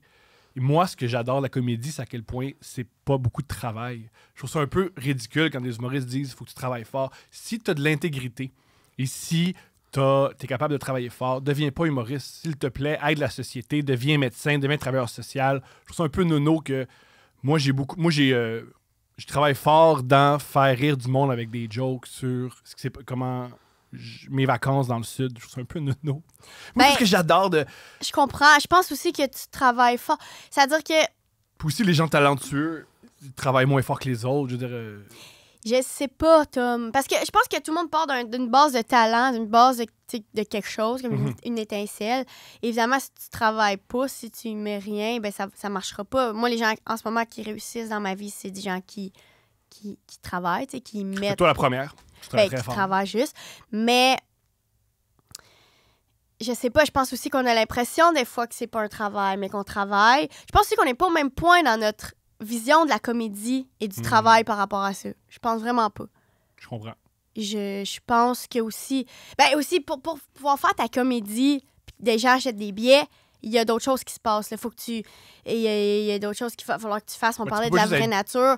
C'est comme si tu veux vendre des billets ou si tu veux que des gens viennent à ton show, il y a d'autres affaires que tu as faites qui tentaient peut-être moins, puis tu le fais, puis tu as travaillé. Moi, je me sens que je travaille quand, mettons, je suis à un talk show. Ah, c'est beau, ça. C'est beau je me sens vraiment que je travaille. C'est plus que tu travailles, mettons, à un talk show, on n'en a nommé aucun, plus que quand tu es sur scène ou quand tu écris de la comédie. Absolument. Mais en même temps, je travaille en me disant, ça va être pour plus tard, ça va être, tu sais, je bâtis quelque chose, je me dis, tu sais, je travaille, je suis pas en train de me tuer au talk show, mais en même temps, je suis comme, c'est pas ça mon affaire, puis c'est pas ça. Puis je plains les gens que c'est leur affaire, parce que je me dis, si toi, ton affaire, c'est les talk shows, puis les cossins, puis les, je sais pas, les émissions, puis les je sais pas, les photoshoots, puis les cossins, puis les affaires de le Québec, ben si ça, c'est ta vie, si ça, c'est ton feu de toi qui t'anime, c'est rough, hein? C'est vraiment rough. Je me souviens quand je travaillais en mode salvaille, ce que je trouvais le plus difficile, c'est, mettons, Eric, il disait des choses comme d'un coup, la joke, elle est pas drôle, puis je me disais toujours, il y a un animateur de foule qui va obliger les gens à rire, fait que calme-toi. Puis 2, c'est tellement pas grave si la blague, elle n'est pas parfaite. C'est tout du vent. On peut tout se détendre aussi, là. On remplit un besoin que personne n'a exigé. On peut vraiment relaxer, oui. Ouais. On peut aussi offrir de la détente au monde. Vraiment. OK, puis comment tu t'es retrouvé à l'école? Quand tu t'es dit, moi, dans la vie, m'a faire rire du monde sur un stage avec un micro? Ben là, après ça, moi, j'ai continué à faire de l'impro secondaire. C'était vraiment important. C'est devenu, pour vrai, vraiment important. C'est devenu, ouais. J'ai rencontré du monde. J'étais comme... Tu sais, au secondaire, moi, dans une école axée sur les sports, Hawkesbury, les Kodiak, c'est vraiment sportif. Oui, parce que moi, quand je me rappelle, quand on les appelle les farmers, ceux qui venaient de loin, ils étaient toujours plus gros que tout le monde, puis vraiment forts, parce que ils étaient... Ouais, ben c'est ça. C'était vraiment une école de même, puis il était... Fait que là, c'est le fun de faire de l'impro, aller voir d'autres mondes, se promener d'école en école, rencontrer des gens. Ça, j'aimais ça aussi, les rencontres. J'aimais ça. Dans la vie, j'étais comme assez gênée. Tu sais, je parlais pas tant, mais sur scène, j'étais comme, moi, j'aimais ça. Déjà, un début de stand-up, parce que j'aimais ça parler des affaires de ma vie. Mettons, genre, ça m'est arrivé, je vais le faire à l'impro. Ça me fait chier le monde qui font ça, je vais faire une joke là-dessus à l'impro. Fait que déjà, c'est un début de comédie, ouais, vraiment. À l'université, je faisais de plus en plus ça, même trop. C'est devenu même l'impro, j'aimais plus ça parce que j'étais comme, je voulais tout le temps y aller tout seul. Je disais au monde, laissez-moi là, je faisais essayer de faire des liens. J'écrivais, mettons, des affaires, j'avais des cours de création littéraire, j'essayais de faire des liens vraiment crowbar avec les thématiques pour aller faire mon genre de monologue là-dessus que j'avais pensé. C'est du stand-up que je voulais faire, mais tu penses pas à ça, tu te dis pas, crime, je vais faire du stand-up, mais c'est un début de ça, tu sais, ça commence ça génial comme ça, que je pense. Toute ta vie, tu as fait de la création sans t'en rendre compte. Enfant, tu te faisais croire que tu étais une princesse qui avait une sœur jumelle. C'est un peu encore ton métier aujourd'hui. Tu faisais des pièces, même si tu plais dans des excréments de chiens. Oui. Toute ta vie, tu as fait de l'art sans t'en rendre compte. Oui, mais tu sais, en plus, je l'ai dit aux jeunes, je suis comme, il n'y a rien que tu fais, il n'y a rien pour rien. Il n'y a rien que tu fais en ce moment qui va rien servir ou qui est stupide ou niaiseux ou futile. Il n'y a rien, je pense. Moi, c'est des fois, je rencontre des... Moi, il y a beaucoup de gens qui viennent me voir pour me... Moi, la plupart des gens qui viennent me parler, ils veulent tout le temps devenir humoristes. C'est comme ça que... Moi, c'est ce que je dégage. Je dégage le... Moi, je suis le gourou du monde qui prend du speed. C'est ça mon identité. Ouais. Puis il me dit, tu vas devenir humoriste. Puis je fais, ben, t'écris des blagues? Non! Ils commencent à écrire des blagues. Ils sont bien confus de mon conseil de si tu veux faire quelque chose, faut que tu le fasses. Ben, c'est plate aussi comme conseil. Là, moi, en plus, je suis encore plus plate. Je dis ben, je sais, pour être humoriste, je pense qu'il faut écrire. Pour écrire, il faut lire. Fait que lisez. J'adore ce conseil-là. Tous les gens que j'aime, les créatifs, là, ils adorent lire. C'est que c'est. C'est plate à dire à quelqu'un de 16 ans. En même temps, je leur dis aussi, faites de l'impro. Moi, à mon avis, ça va de soi qu'il faut que tu lises. Mais bref. C'est assuré. Ben, en même temps, je sais pas, c'est rough. Je sais pas, là, mais je pense pas que j'aurais pu écrire sans avoir lu. Je suis complètement d'accord. C'est bizarre. Puis comment t'as fait le... Quand est-ce que t'as appris que l'École nationale de l'humour existait, toi, la jeune dame en Ontario? Ben, je savais... On sait que ça existe, l'École de l'humour, mais c'est flou, là. C'est vraiment flou. Nous, c'est pas flou, c'était comme à 20 minutes de chez nous. Ben, c'est ça. Moi, nous autres, c'est flou. Puis on voit des entrevues à télé qu'on est comme, ouais, mais moi c'est flou. Mais je me souviens qu'il y avait un gars... Je me souviens qu'il y a du monde à l'impro qui était allé faire les auditions. Du monde que je respectais vraiment, que j'estimais, qui était pas entré. Des gens qui étaient sûrement pas préparés puis qui avaient pris ça un peu, tu sais. Puis je m'étais dit, si eux rentrent pas, ben moi, je le ferai jamais, tu sais. Puis là, après ça, je suis partie en échange étudiant. Puis là, je pensais à ça beaucoup. L'échange étudiant, t'étais où? À Lyon. T'avais quel âge? J'avais genre 20 ans. T'avais 20 ans, t'es allé à Lyon. Ça, c'est un cool voyage! En étant comme, oh mon Dieu, les Français, c'est clairement nos cousins, crime. C'est T'as-tu clairement mes amis. T'as-tu haï les Français? Personne m'a averti que j'allais pas connecter. Personne m'a averti que non seulement, et moi, je suis même pas au Québec où c'est plus latin. Moi, moi, là, je suis comme... Moi, à Munich, je me sens physiquement bien. Je comprends. Fait que là, ça va drette. pas, là. Je comprends. C'est le plus gros choc, mais en même temps, j'en apprends sur moi, puis je suis vraiment très contente d'être allée là, puis j'ai tellement appris, puis dans les classes, puis l'amour des mots, tu sais, est-ce que c'est beaucoup des oraux. En France, c'est pas des dissertations, c'est des oraux. Fait que tu vas, puis tu parles, puis tu dis... puis là, mettons, tu t'exprimes, puis tu fais comme, c'est émotionnel, c'est vraiment sentimental. Ben, c'est émotionnel ou sentimental? C'est émotionnel. C'est-tu émotionnel ou c'est sentimental? Tabarnak. Fait que ça m'a vraiment, vraiment appris. Chaque mot, je pense que quand je suis sur scène, chaque mot, on y est pesé, ce mot-là. Je pèse mes mots. Mais moi, c'est un truc que j'ai volé chez toi. C'est à quel point le mot important est essentiel. Essentiel. Dire aucun mot trop. Tu sais, moi, pour ta tournée, j'ai vu beaucoup de spectacles, puis en même temps, je commençais à faire du stand-up. C'est un truc que j'ai voulu voler de toi. À quel point il n'y a pas de mots de trop. Mais je pense que c'est pas moi qui ai inventé ça. Si tu n'as pas volé ça de moi, mais c'est vraiment... Tu le fais bien, là. Je pense que c'est tellement le fun quand... Moi, je te parle, on dirait que ça m'excite. Quand il n'y a pas de mots de trop, quand tu as filtré la garnotte, puis il reste juste les pépites d'or, ça m'excite. Mon amie écrivaine, Sophie Bienvenue, elle m'avait dit... Moi, ce que j'adore de cette autrice-là, c'est que surtout, elle écrit des livres de 400 pages en 185. J'adore ça. C'est un bon exemple de... Il n'y a rien de trop. Il y a rien... En tout cas, c'est vraiment... Elle a dit écrire, c'est couper. Elle dit écrire, c'est couper.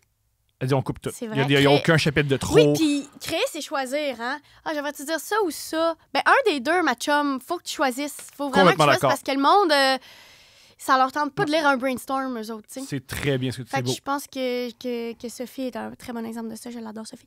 Mais... Bref, fait que vraiment l'importance des mots, mais elle a appris beaucoup là-bas. Ben, tu sais, elle a appris aussi juste comme me torcher la face en Turquie, là, tu sais, comme normal, là, tu sais, je veux dire, je mange pas... OK, t'as-tu une histoire ou des histoires de brosses et de caresses en Europe?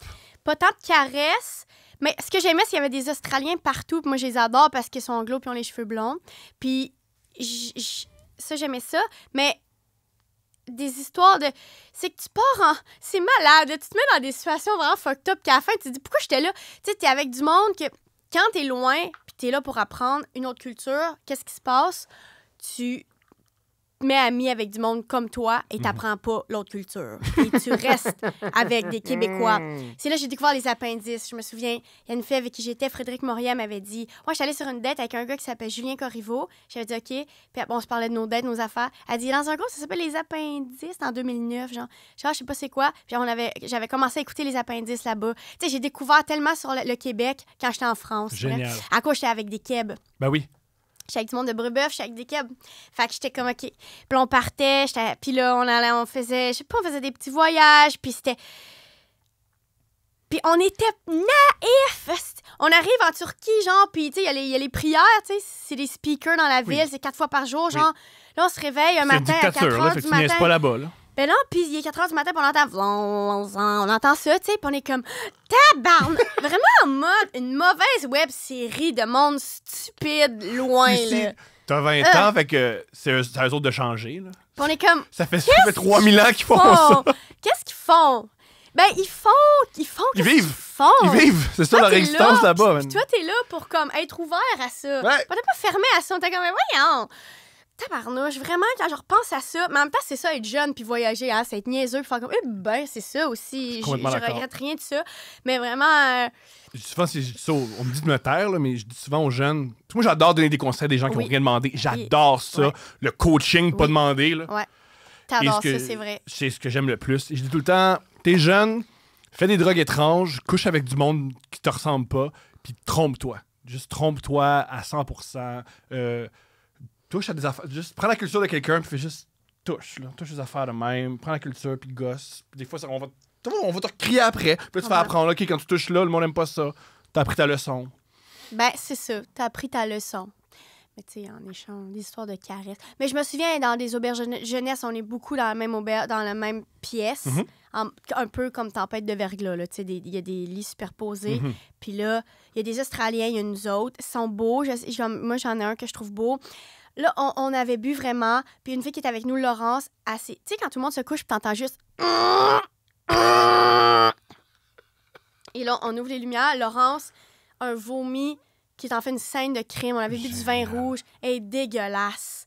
Elle est de même. Tu peux pas boire l'eau à Istanbul. Les tuyaux, c'est trop vieux, ça. OK, fais pas ça. C'est vraiment pas une bonne affaire. Puis là, elle est dans la douche. Elle est de même. Puis on a une petite hausse. Puis on l'arrose avec... Puis elle boit l'eau. Puis on est comme, qu'est-ce que tu veux faire, tu sais? Puis là, ça sent la marde dans notre... chambre à cause de Laurence, ça a vomi. Puis là, on a un petit shampoing, on a un petit spray net de marque Dove. Puis moi, j'ai tous les produits de cheveux de marque Dove, j'ai zaï. Ça fixe pas. Fuck eux autres. Puis on était comme, yo, pourquoi on n'utiliserait pas ça en guise de sambon? Fait que là, on met du Dove de même. Puis les Australiens sont comme, tu sais, on frenchera pas finalement. C'est plate. Fait que ça s'est passé. Mais pour vrai, on a eu bien du fun. Puis après ça, je suis en échange. Puis là, après ça, moi, je sais pas pourquoi j'arrêtais pas d'aller sur le site de l'École de l'humour. J'écoutais les En route vers mon premier gala, les premiers, genre Simon Leblanc, le numéro de la piscine, Étienne Dano, tout ça. Les Picbois. J'écoute ça, les Picbois, Corinne Côté. J'écoute ça, je sais pas pourquoi. J'écoute ça, je trouve ça nice. C'est un appel. J'ai un appel quelconque parce que je suis comme, dans le fond, eux, ils sont... Tu sais, moi, j'écris des nouvelles puis j'essaie tout le temps que ce soit drôle, tu sais. Oui, un truc, t'écris hyper giga bien. Je me souviens, à une époque, t'avais je pense les populaires, t'avais un site où tu publiais des nouvelles. Je sais pas si ça existe encore, mais c'est des super nouvelles. Allez, trouver ça. Mais je sais pas si ça existe, mais ça, c'est même pas... Même, tu me dis ça, c'était pas c'était des petites chroniques, mais à l'université, c'est vraiment des nouvelles. C'était vraiment... Puis je voulais tout le temps que ce soit drôle, puis c'était pas propice toujours à la blague, parce que c'est pas tout le temps des cours de drôle, puis des fois, t'es comme... Puis moi, j'avais un désir de faire des jokes. J'allais faire des présentations devant la classe, je faisais des jokes, puis j'avais vraiment un désir de faire des jokes. Qu'est-ce que t'aimes de faire rire? Honnêtement, je trouvais que ça nous rendait vrai. C'est-à-dire, quand t'es dans un cours, puis c'est lourd un peu, je trouvais qu'aller en avant... je me souviens, il y avait un cours de littérature féminine qui est de la crise de marde, parce que pourquoi faire un cours de littérature féminine? C'est quoi, on fait des cours de... Tu comprends ça par rapport? Puis on était là, puis je me souviens, dans un cours, j'avais commencé ma présentation en disant, bon, c'est sûr que les livres qu'on lit ici... Bon, c'est sûr que ce qu'on lit ici, c'est vraiment moins bon parce que c'est littérature féminine, mais j'ai vraiment quand même aimé ça parce que... Puis ça, c'est clairement une joke, tu sais. Mais je trouve que ça dédramatisait, puis on était moins dans... Parce que tout le monde ici veut rire, tout le monde est des humains, on est tous normaux. On est comme... On parle de Tolstoï, mais on est vraiment juste comme... Tu sais, tout le monde est aussi sur son cell, on joue à Bubble Shooter. Un guerre épais, ça va. On est quand même... Tu sais, pourquoi on se parlerait pas? Je trouvais qu'on se parlait quand on riait. Puis je trouve que c'est encore le cas, tu sais. Fait que c'est ça qui me faisait... Même à l'impro, je trouvais qu'on se parlait quand on riait. Je trouvais qu'on passait le message. Je trouvais qu'on s'en souvenait aussi quand on riait. Comme ma mère, ou je sais pas, elle m'a tout le temps fait apprendre des choses de science avec des petites chansons, des affaires de même. Moi, je m'en souviens de quelque chose quand j'ai ri. C'est vrai qu'on se souvient de nos fous rires. Si on se souvient de ça bien plus que nos peines ou... Ouais, puis tu sais, le monde, comment tu fais pour pas oublier tes jokes? J'en oublie des fois, mais mettons, j'ai vraiment une bonne joke. Qu'est-ce que pas mon chum? Si je veux pas l'oublier, je veux tellement faire rire. Par contre, tes textes non, c'est différent, mais des textes de trucs un peu plus sérieux, c'est plus tough. Ben moi, je trouve. Mais bref. Puis, OK, fait que là, tu t'es... Fait que là, je suis sur le site, puis je trouve ça bien nice, mais en même temps, je suis comme, non, j'irai pas là, ça n'a pas rapport. Puis là, je finis mon bac, là, tout le monde s'inscrit à la faculté d'éducation, qui est comme, tu sais, en Ontario, c'est pas genre un bac en éducation, tu fais un bac en n'importe quoi, puis après, tu vas à la faculté d'éducation. Qui est bon. Beau, ce qui fait qui est beau parce qu'un truc qu'on peut reprocher à notre système d'éducation, c'est qu'à l'école primaire et secondaire, c'est beaucoup des filles qui aiment les enfants. C'est beaucoup ça. Fait que c'est sûr que si tu fais un bac en chimie et t'enseignes chimie, t'es bon en chimie, mais t'es peut-être pas pédagogue tant que ça. Alors, il y a des lacunes des deux côtés, je trouve. Je comprends. C'est cool, tu connais les lacunes des deux bords, toi. Oui. Ben, il y a tout le temps des lacunes des deux bords et des forces des deux bords. Mais c'est ça, c'est vraiment... Fait que là, tout le monde s'inscrit, je me shit, moi, ça me tente pas full de m'inscrire, je le sens là, que c'est pas mon affaire. Shit. Fait que là, je m'inscris à rien. Puis là, je suis triste, mais à un moment donné, je décide de faire l'audition de l'école. C'était quoi ton numéro d'audition? Est-ce que tu t'en souviens? C'était une nouvelle que j'avais shortée. Ça parlait de quoi? Ça parlait de... C'était mon rapport aux odeurs. Fait que c'était vraiment une nouvelle sur le fait que si tu sens bon, que les odeurs gèrent ma vie. Fait que, tu sais, mettons, tu sens bon, je suis là, je suis all-in. Puis mon punch-out, puis j'ai tellement honte. Let's go. Let's go. Je trouvais que c'était vraiment bon. Je trouvais que c'est du génie. Mon punch-out, c'est pas parce que t'es sensible aux odeurs que t'as nécessairement du flair. Ah, ben là, je comprends qu'il t'a accepté. C'est magnifique. Tellement triste de ça. Ça, c'est des affaires qui profondément me rendent triste. C'est pas bon. C'est pas bon, Catherine. C'est quétaine, c'est cheese. Mais en tout cas, fait que c'est ça. T'as convaincu Louis, c'est bon. Puis Louis, c'était comme ouais. Puis Louis, c'était vraiment comme ouais. Puis au stage, elle m'avait dit oui, on va te prendre. Puis j'avais même pas attendu ma réponse. J'étais vraiment chanceuse. Mais il y a un truc qui est particulier chez toi, c'est que c'était une des. Toi, très rapidement, t'as été, entre guillemets, spoté à l'école là, comme étant quelqu'un qui a beaucoup de talent, qui va aller loin. Comment t'as vécu ça? Comment t'as vécu ça que t'étais une star à l'école? Ben, une star. Ben moi, tout le monde me disait très tôt, parce que moi, j'ai fait l'école juste après toi. Puis beaucoup de monde me disait ta soeur est fucking bonne. Oui, ta On me disait ta soeur, man, est fucking bonne. Puis je disais, ouais, je t'en fais une nick. Et on m'a dit que c'est. Ouais. C'est drôle. Ben non, mais je vivais ça. Je essayais juste de faire mes affaires. Puis je sentais que j'avais une confiance des profs. Puis que. En fait, je sentais juste que l'école, en fait, c'était la vie. C'était pas tant l'école. C'est-à-dire, pour moi, ça a commencé. Ma carrière avait commencé quand je suis entrée là. Parce que les profs, ils pouvaient me donner de la job. Je t'entends. Fait que je me sentais en stage tout le long. Je le voyais de même. Peut-être aussi parce que moi, j'arrive aussi de... Je viens de faire 4 ans d'école. Ouais. Je viens de faire de l'école. Puis c'est ça qui est cool aussi avec l'école de l'humour, c'est que tout le monde part de différents... T'as moi qui a un faux diplôme au secondaire 5, puis t'as toi qui a fait 4 ans d'école. Puis les deux ont le même... Il y a du monde qui arrive, puis qui travaillait dans les jeux vidéo, puis il y a des vieux, puis il y a des jeunes, puis il y a du monde qui n'ont pas 18 ans. Tu sais, comme tout est... Fait que moi, j'arrivais, puis c'était ça ma réalité, puis j'étais vraiment en stage. J'étais vraiment en stage dans ma tête. Puis j'étais comme, OK. Puis ça a fonctionné parce que je pense, en sortant de l'école...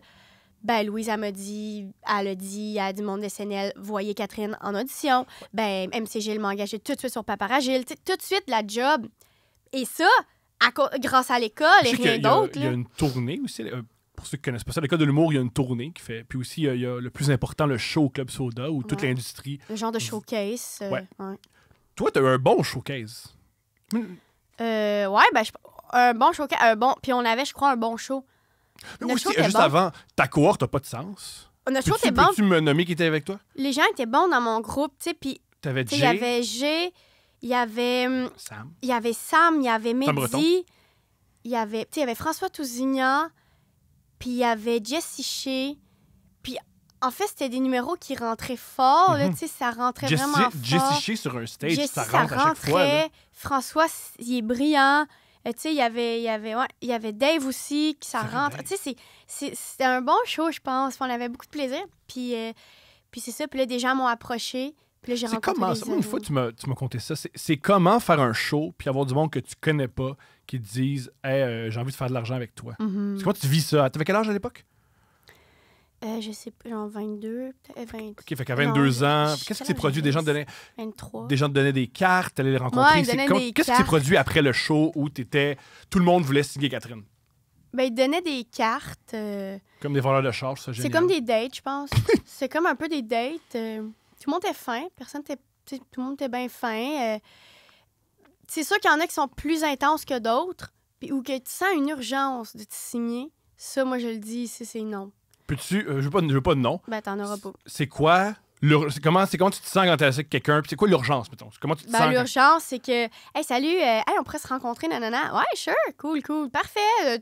Tu m'écriras quand ça te tente. Ça, c'est chill. Ouais. L'urgence, c'est, on se rencontre, mettons, une fois. Là, ça va, OK, parfait, mais quand est-ce que tu veux prendre une décision? Wow. Ben, je sais pas, moi, tu sais, je veux dire, j'ai même pas fini la tournée de l'école. Tu sais, je sais pas. Hey, man, à l'époque, j'avais même pas tant que ça. J'avais même pas pris la décision d'être humoriste. J'ai l'impression de même pas encore l'avoir pris, cette décision-là. Fait que tu me dis ça. Puis moi, je suis vraiment... tu me pousses pas de même. Puis, fait que ouais, il y avait du monde vraiment intense de même. Puis il y avait du monde cool. Puis à ce jour, moi, je suis très, très contente de mon choix. Je pense que j'ai été peut-être chanceuse, une question de timing. Mais tu sais, Nadia, mon agente, je tuerais pour elle. Tu sais, c'est tout... Ouais, c'est vraiment... tu sais, j'y parle chaque jour. Puis je l'aime vraiment, tu sais. Fait que ça, j'ai été vraiment, je pense, chanceuse. En même temps, il n'y en a pas 46 000 des boîtes ici. Il n'y en a vraiment pas. Puis, je pense qu'on a la tendance aussi, on a une facilité à juger les boîtes des autres Moi, ou les relations des autres. Toi, t'adores ça. C'est mon activité favorite. C'est me plaindre de ça plutôt que de travailler puis d'écrire. Mais... C'est me dire tout le monde est niaiseux à part moi, hostie Oui. que je suis génial. Mais tu sais, que lui, un tel, c'est lui son agent, ils font ça de même, ils sont pas tous bons. stupides. C'est pas de même. Tu sais, là, c'est comme les relations agent-artiste, c'est comme un couple. Tu sais, des fois, tu vois un couple qui se chicane, puis tu fais comme arc, j'aimerais tellement pas ça. Mais tu sais pas, peut-être ils sont heureux, puis ils te font ta gueule, tu sais. Fait que moi, je juge pas ça, puis tout le monde. Ouais, je pense que c'est quand même c'est des personnes importantes dans nos vies d'artistes, nos agents, nos gérants, c'est des gens qui vont changer notre vie, qui vont l'influencer, puis qui vont l'améliorer. Puis c'est arrivé comme un SNL? C'est Louise, justement. C'est José Fortier, la productrice, qui est allée voir Louise, qui a dit y a-tu du monde nice que je devrais passer en entrevue? Puis Louise a dit ouais, Kat, puis Mehdi, puis Dave, puis Anza nous a dit. Fait que oui, c'est important l'école à ce niveau-là, je pense, c'est important, je veux dire, quand t'es à l'école. C'est important de pas faire là, je suis à l'école, là, je m'en crisse, mais en sortant, je vais être meilleure. En sortant, je vais me forcer. Mais non, c'est là maintenant. Je pense que c'est la vie là, tu sais. C'est surtout que tu investis entre 10 et 15 000 prenons ça au sérieux. Puis t'as cette opportunité-là, t'es là. Mais prends-la la chance. Puis moi aussi, j'en ai pas pris des chances. Je m'en crissais des cours de mouvement, puis j'étais pas de bonne humeur, tu sais. Mais c'est ça, je prenais ce que j'avais envie de prendre. Puis ça, c'est quelque chose que des fois, j'ai l'impression que les gens, ils respectent. Ils ont l'impression que vu qu'ils payent à l'école, puis qu'ils arrivent, ils ont l'impression que l'école leur doit quelque chose, mais pas tant. Puis n'importe où à l'école, personne te doit quelque chose. T'arrives là, pour moi, c'est ça l'école, c'est que t'arrives, puis tu travailles. Tu payes pour avoir la chance de travailler puis te dépasser. Tu payes pas pour que du monde te prenne par la main puis te dise voici le chemin puis te donne puis que tout est gratuit puis que c'est de la magie. C'est pas ça la vie, tu sais. Je pense que j'arrivais de l'université où t'es un numéro, où ça coûte cher aussi. Ah, puis tout le monde parle du prix de l'école, ça coûte cher. Non, ça coûte moins cher qu'étudier partout sur la terre. Ouais, parce que nous, on est au Québec où en tant que société, on considère que les prix des études postcollégiales doivent être vraiment, vraiment bas. Puis qui est cool, c'est cool que les prix soient bas, mais en même temps... quand on va ailleurs, tu fais Ohio State, 15 000 par session, il serait mort de rire, là, si seulement... Mais quand moi, je viens de payer 10 000 par année, mettons, pour un bac, puis là, plus un loyer vraiment cher, puisque c'est à Ottawa, plus ci, plus ça, plus des livres, plus plein d'affaires, puis là, tu me dis que ça me coûte... Moi, à l'époque, c'est 14 000, moi, c'est 17 000 parce que j'étais étudiant étranger. Mais pourtant, en France, ils payent pas. En tout cas, puis là, j'arrive, ça me coûte 17 000, mais j'habite dans Rosemont, là. Puis là, mes parents, ils sont comme, ouais, c'est chill, ça coûte moins cher que, ça coûte le prix de ça. Mais en même temps, je dis ça. Puis à l'école, t'es tombé en amour? Ben oui, avec Dave. C'était comment ça? C'est comment avoir un chum Je l'aimais dès le début. Je l'avais eu dans mon stage. Ouais. Puis au stage... Juste souligner que Dave, il est tellement beau et calme. C'est vraiment une présence calme. Et c'est un dieu grec. Ben, je l'avais remarqué au stage. J'étais dans mon stage, puis j'avais bien vu, je trouvais qu'il avait pas l'air québécois. Il avait l'air ontarien un peu. Il avait l'air comme de s'appeler Tyler. Puis ça m'avait charmé parce que j'étais comme, bon, quelqu'un comme qui est pas genre habillé en lainage. Ouais. Puis là, je suis comme... Puis je l'avais remarqué, je le trouvais drôle. Puis après ça, tu sais, on n'avait pas Facebook à l'époque. Puis il y avait une chaîne email que Suzanne Murphy, la secrétaire de l'école, envoyait. Oui. Puis dans la chaîne email, elle nous envoyait, mettons, genre, OK, vous avez été pris, tout ça, telle date, ça commence, je sais pas quoi. Puis là, moi, je checkais dans les emails pour Dave, mais je me rappelais pas de son nom. Puis là, je check dans les emails, puis là, je fais, Samuel Breton, c'est lui. C'est lui. Et là, tout l'été, je stocke Samuel Breton, je cherche Samuel Breton. Parce que le stage est au printemps, l'école commence en septembre. Oui. Tout l'été, je me dis, waouh, Samuel Breton, tellement hâte de le revoir. Ah, puis c'est long, 2 mois, attendre quelqu'un qui... Mais tu sais, j'ai pas attendu quelqu'un, là, j'étais pas conne, là, je veux dire, je fais ma vie, puis je friendship, je faisais mes affaires, tu sais. Mais j'y pensais quand même, tu sais, à Samuel Breton. On arrive, première journée d'école, puis Sam Breton, il est tellement go-getter, puis il est tellement... il fonce, tu sais. Oui. Puis il y a la présentation, fait que tout le monde se présente. Puis là, ils disent, on est la première année, deuxième année dans la même salle. Puis là, ils disent, OK, qui veut y aller en premier? Qui se lève? Qui est la personne la plus go-getter? Sam Breton. Il se lève avec la confiance que moi, j'ai même pas en ce moment. Il se lève, il va sur scène, puis je fais comme... Il dit... il fait son affaire, puis moi, je le regarde, puis je fais comme ça, c'est clairement un deuxième année. Parce qu'il est extrêmement confiant, très drôle, il est efficace, il est magnifique. Ça, c'est clairement un deuxième, là, tu sais. Fait que je l'écoute, fait que là, puis à la fin, il dit, non, OK, merci, mon nom est Sam Breton. Je fais tabarnak. C'est pas lui, Sam Breton, là, tu sais. Et là, je suis déroutée. Je fais là, je suis comme, il est où mon Sam Breton, tu sais? Puis finalement, c'était Dave. Le Dave, il va, il fait son affaire. Fait qu'au début, j'étais vraiment charmée. À un moment donné, les premières semaines, j'étais plus charmée parce que je le trouvais pas drôle. Il était pas drôle, il était pas organisé. Je comprends. Gros déficit d'attention, il arrivait, il était comme, ben moi, j'ai pensé que ça pourrait être ça, le number. Qu'est-ce que tu me dis, man? T'as pas écrit le number? Tu me fais ton brainstorm. C'est quoi l'affaire? Je le trouvais pas efficace. J'avais pas de pitié pour ça. Puis là, finalement... T'as charmé. Il m'a charmé. On avait tous nos cours ensemble. On a commencé à travailler ensemble. Puis ça allait bien. Puis c'est sûr que moi, les fils dans mon cerveau...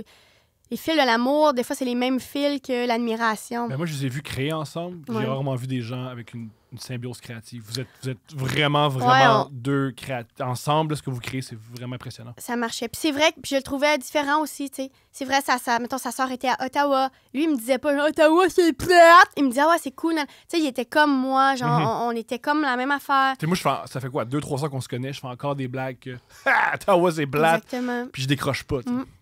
Mais tu sais, lui, il était comme moi. Fait que, ouais, on est sortis ensemble. Puis ça a bien été, c'était vraiment cool. C'était une belle tournée aussi avec lui, avec Jay, avec Sam. J'ai une anecdote que tu m'as contée, que j'apprécierais si tu peux me nous raconter si t'es à l'aise. Oui. Votre première bière. Ouais, notre première bière. Chez Parce que Roger. Dave est pas full à l'aise avec les sentiments. C'est pas la personne qui va arriver et va dire, bon là, je vais le dire, je t'aime. Non. C'est pas comme toi à 13 ans qui dit au gars, hey, on est ici pour Frencher. Puis moi, je dis, pour les filles qui trippent sur Dave, faites les premiers pas et les deuxièmes et les troisièmes et les quatrièmes pas. C'est dit. C'est vraiment important. Puis là, on est là, puis là, enfin, de fil en aiguille, lui, il y avait une maison, ses parents habitaient dans Rosemont, ses parents n'étaient pas là, en tout cas, bref. Fallait qu'il aille racler les feuilles chez ses parents dans Rosemont. Moi, j'habitais dans Rosemont, proche du cinéma Beaubien, puis j'étais souvent au Je cinéma suis né Beaubien. là, c'est cool. Mais j'en regarde un mauvais souvenir parce que j'étais très seule dans Rosemont. J'haïs Rosemont. J'haïs ça, Rosemont. J'haïs ça, je suis seule dans Rosemont. C'est des mauvais souvenirs de ma vie. Je patine toute seule au parc Molson. Je vais au cinéma Beaubien toute seule. Je suis seule. C'est drôle, tu dans viens Rosemont. de tout décrire ma jeunesse, puis moi, je trouve ça extraordinaire. Mais je pense qu'à l'époque, c'est parce que, tu sais, j'arrive, puis j'ai pas d'amis, puis je suis pas sûre de ma chute, puis je me dis, puis tu sais, je sais pas. Puis c'est vraiment Québec, Rosemont. C'est là. loin, Rosemont, quand tu C'est viens de loin, l'Ontario. là. Puis là, je suis comme, oh my God, les escaliers en colimaçon sont à l'extérieur des buildings. C'est vraiment vrai, les belles-sœurs, ça a existé. J'étais vraiment de même. Alors, tu réussis à convaincre. Mais là, je suis comme Dave. Là, finalement, on se texte. Finalement, on va voir Monsieur Lazare, un film Hop la vie. Très, très, très, très, très érogène. C'est très érotique comme film. Ouais. L'histoire d'un immigrant qui trouve pas sa place. Exact. Et le suicide d'une enseignante. Le suicide. On va voir ça. Puis je me souviens, je m'étais pris un jus de pomme. Je me souviens de ça. Lui, il avait un petit popcorn. Sur le party. Mais il est pas affectueux, Dave. C'est pas quelqu'un qui est affectueux. C'est bien dur de savoir ce qu'il pense. Puis il est très intéressé. Puis c'est très difficile, je pense, pour une fille de savoir s'il est intéressé down ou s'il est vraiment intéressé juste parce qu'elle a dit que je ne sais pas, elle connaît quelqu'un qui a déjà habité à Vancouver. Puis sa soeur a fait sa maîtrise peut-être à Vancouver. Fait que là, il y a plein de questions. Tu sais, Dave, c'est un gars intéressé, il pose énormément de questions. Oui. C'est difficile de faire comme est-ce qu'il veut me frencher ou il est juste vraiment content. Mais discuter avec Dave, c'est génial parce qu'il peut parler de n'importe quoi. Il est réellement intéressant. Quand il dit comment ça va, c'est une vraie question. Moi, quand je dis au monde comment ça va, ça m'intéresse pas. Ouais. Je veux juste que des mots sortent de ma bouche. Puis quand je parle, ça me détend. Lui, comment tu vas, Thomas? Puis je fais ouais. Il fait non. Comment tu vas? Ouais, il pose des questions. Patines-tu encore? Ça l'intéresse vraiment. Oui, c'est ça. Ça l'intéresse vraiment. Alors, vous allez On va voir M. Lassard. Là, après ça, on est comme... Mais c'était comme une date. Pas date. Moi, j'étais comme, j'espère que c'est une date. Mais en même temps, je sais que c'est tellement compliqué aussi, tu sais. Puis, je peux comprendre que passer du temps avec Dave, ça doit être difficile. Ça doit être le fun parce que très excitant, Dave. Fait qu'être assis à côté de Dave pendant longtemps, tu respires son parfum, tu vois ses beaux cheveux, ça doit être... Monsieur Lazare, tu fais assez plate, l'immigration. Il a l'air d'un prince. Ouais. Là, après ça, on va chez Roger prendre un verre. Je prends un kir. Pourquoi? Je prends un kir, puis là, je suis là, puis là, je suis avec Dave, puis là, je suis comme, ça a l'air quand même d'une date, puis là, ça s'en vient. Et là, Richard Fréchette... Un prof d'école. Un prof d'école d'humour. Un prof d'école qui insiste pour dessiner chacun des étudiants. Oui, Richard, qui est un beau petit monsieur, tellement fin, tellement cute, qui est prof à l'école. C'est notre première session. Qui est pas chez Roger? Richard. Richard, non, excuse, on le croise en sortant du cinéma. Hey, les jeunes, salut, Richard. Hey, on va-tu prendre un verre? Moi, je suis comme tabarnak. Moi, pour aussi parler à Dave, les deux, vous étiez. Hey, moi, j'aimerais ça juste prendre un verre, on la boit vite, on s'embrasse, on donne des. Je sais pas, Tom, parce que moi, je voulais ça. Moi, je voulais une date. Mais je pense que Dave était tiraillé dans son désir aussi de juste parler à Richard parce qu'il était intéressé.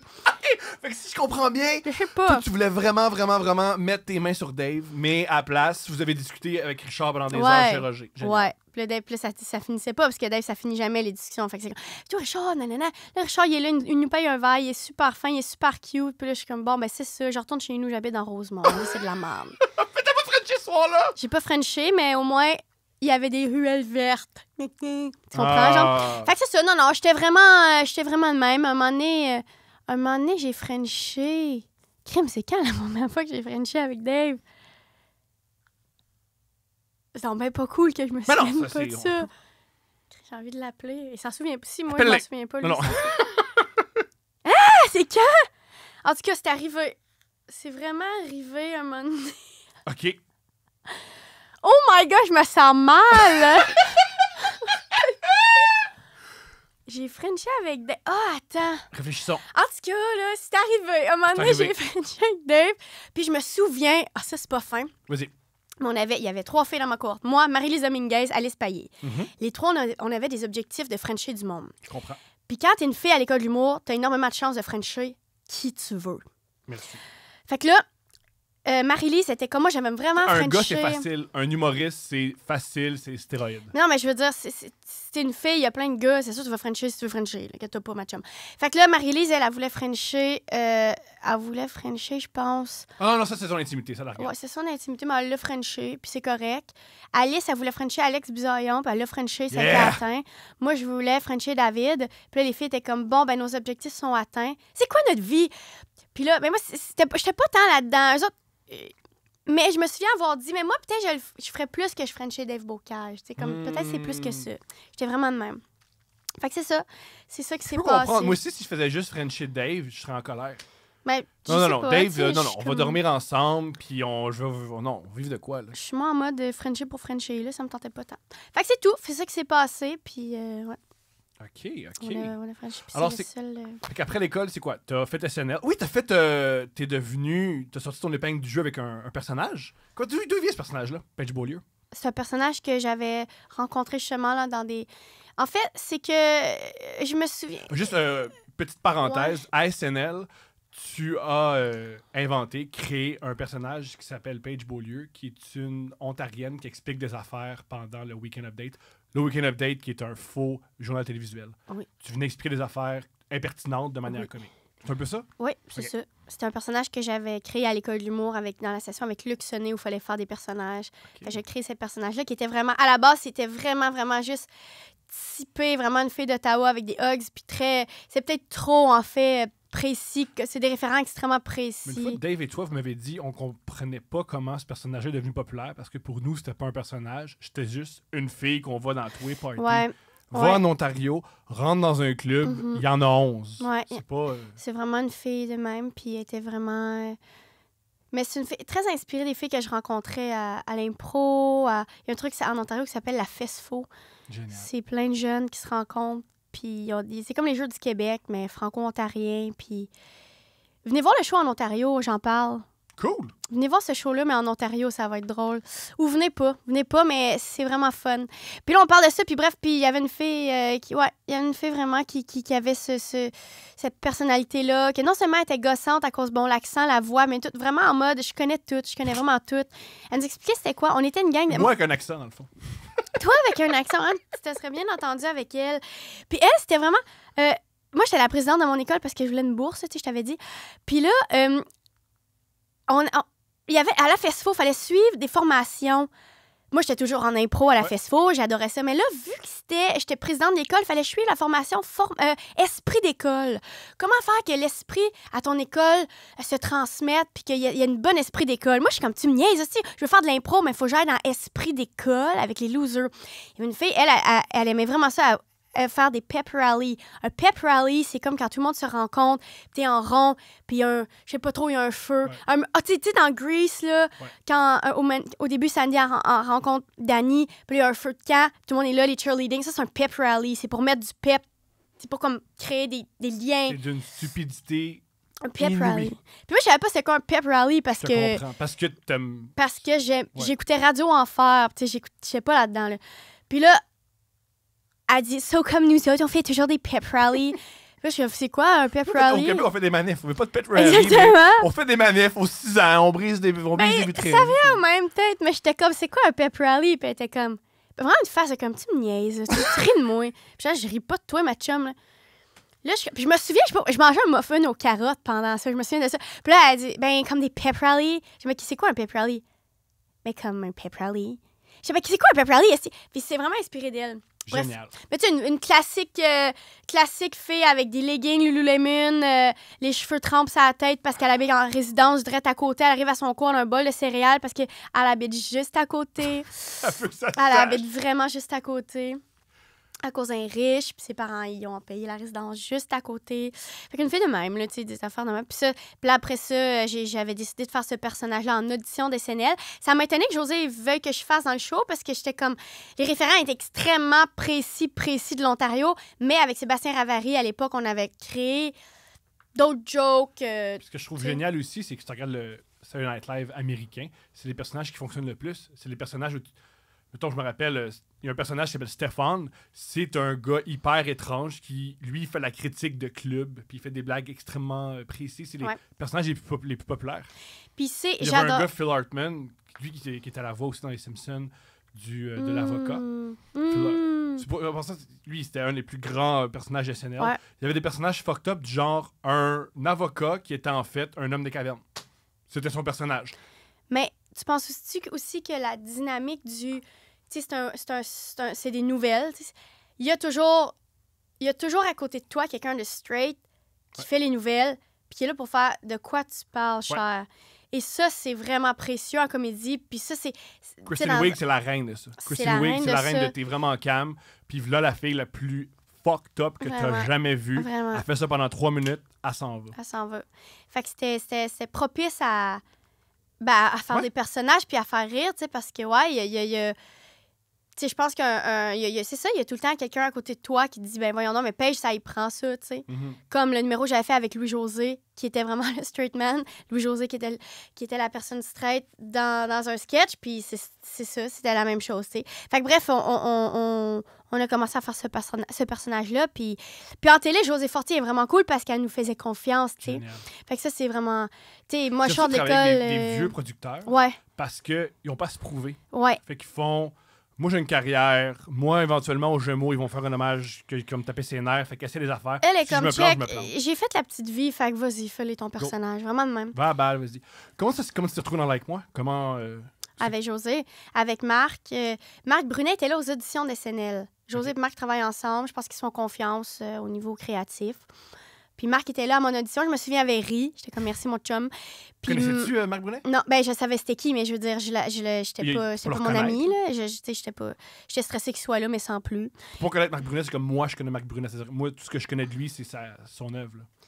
Ben oui, on le connaît. Tu sais, Marc Brunet, comme je veux dire, j'étais juste stressée qu'il soit à l'audition, mais j'étais comme un coudon. Mais il riait, fait que j'étais contente. Yeah. Puis par la suite, quand ils ont développé Like Moi, il m'a demandé, Adib à moi, il nous a demandé d'être dans le show. Wow. Fait que ça, c'est vraiment le fun. Puis là, Marc est mon ami, puis... C'est comment tourner Like Moi? C'est quoi l'énergie? C'est-tu le fun? C'est-tu exigeant? Ben, c'est vraiment cool recevoir les textes parce que c'est drôle. OK. Qui est vraiment la base, mais tu sais, il y a tout le temps un moment, surtout comme humoriste, je pense, mais il y a souvent des moments où tu reçois des textes qui étaient comme, je changerais ça, je veux pas dire ça. Oui. Moi, je suis vraiment bébé, je pense, je suis comme, non, impossible que non. Ce qui est particulier des humoristes, c'est que t'envoies des textes à des gens qui peuvent le faire eux autres mêmes. Fait qu'ils font à quoi bon? C'est un peu comme, souvent les bons joueurs, excuse-moi la comparaison, mais LeBron James, qui est le meilleur joueur au monde, il s'entend jamais que c'est coach parce qu'il fait, mais moi, j'ai des meilleures stratégies que toi, mon grand, là. Fait qu'il... Ben, c'est ça. Je pense pas qu'on est meilleur. Je pense juste qu'on est habitué de parler, puis que ça sort de notre bouche, puis c'est nous qu'on l'a écrit. C'est votre création. Ouais, des fois, c'est... Mais en même temps, tu sais... Puis, tu sais, Marc, moi, je peux pas faire du Marc Brunet, là, puis ça n'a pas rapport avec ce que je fais dans la vie. Fait que, tu sais, ça... On reçoit les textes, ça, c'est drôle. Ça, c'est déjà une belle étape, une belle affaire, tu sais. C'est sûr que les apprendre, c'est quelque chose.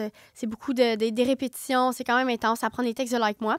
Puis, il faut surtout faire confiance au réalisateur parce que c'est jump cut tout le temps ou c'est vraiment un job de montage. Like moi, l'autre fois, j'ai vu un sketch de moi pas monté puis je suis morte. C'est plate. C'est un job de monteur, de Parle-moi un peu réal. du réalisateur parce que c'est ton ami, là. Ouais, ben il y a Isabelle Garneau, il y a Jean-François Chagnon. Cette année aussi, il y avait Dave Bellil. Mais ouais, vraiment, JF, c'est vraiment devenu un ami proche. C'est comme ironique qu'il y a longtemps, à Lyon, tu regardais les appendices. Et Oui, genre, je sais. JF Chagnon, Oui. qui est Oui. qui vient des appendices. C'est cool que 10 ans, 5 ans C'est plus tard, vous vraiment êtes cool. devenus collaborateurs. J'en suis extrêmement ravie. Vraiment, vraiment ravie de ça. Puis, ouais, c'est Puis vraiment, JF je Chagnon, pense... passant, qui réalise la plupart des comédies qui vous fait triper au Québec. Là. C'est un des meilleurs réalisateurs de comédie Vraiment. au Québec, de loin. Là. C'est un petit génie de la comédie. Il est brillant. Comment il puis dirige? Il dirige pas, c'est ça que j'aime. Ah. Non, il dirige, mais je veux dire, il me laisse faire. Il respecte. Il est extrêmement bon avec les humoristes. Il travaille beaucoup avec Martin Matt aussi. Puis avec Fabien Cloutier. Il respecte que tu es auteur puis que tu as une vision. Il respecte que tu as une couleur. Puis il respecte aussi que moi, je n'ai pas comme 84 manières de te le dire, ça. Il respecte la comédie, il comprend la comédie. Il est pas comme, on pourrait le faire d'une autre... S'il dit on pourrait le faire d'une autre manière, c'est parce que ça a un rapport. Et non pas, on pourrait le faire de 1600 manières, puis ensuite je vais choisir. Puis il me comprend, puis on connecte, il me saisit.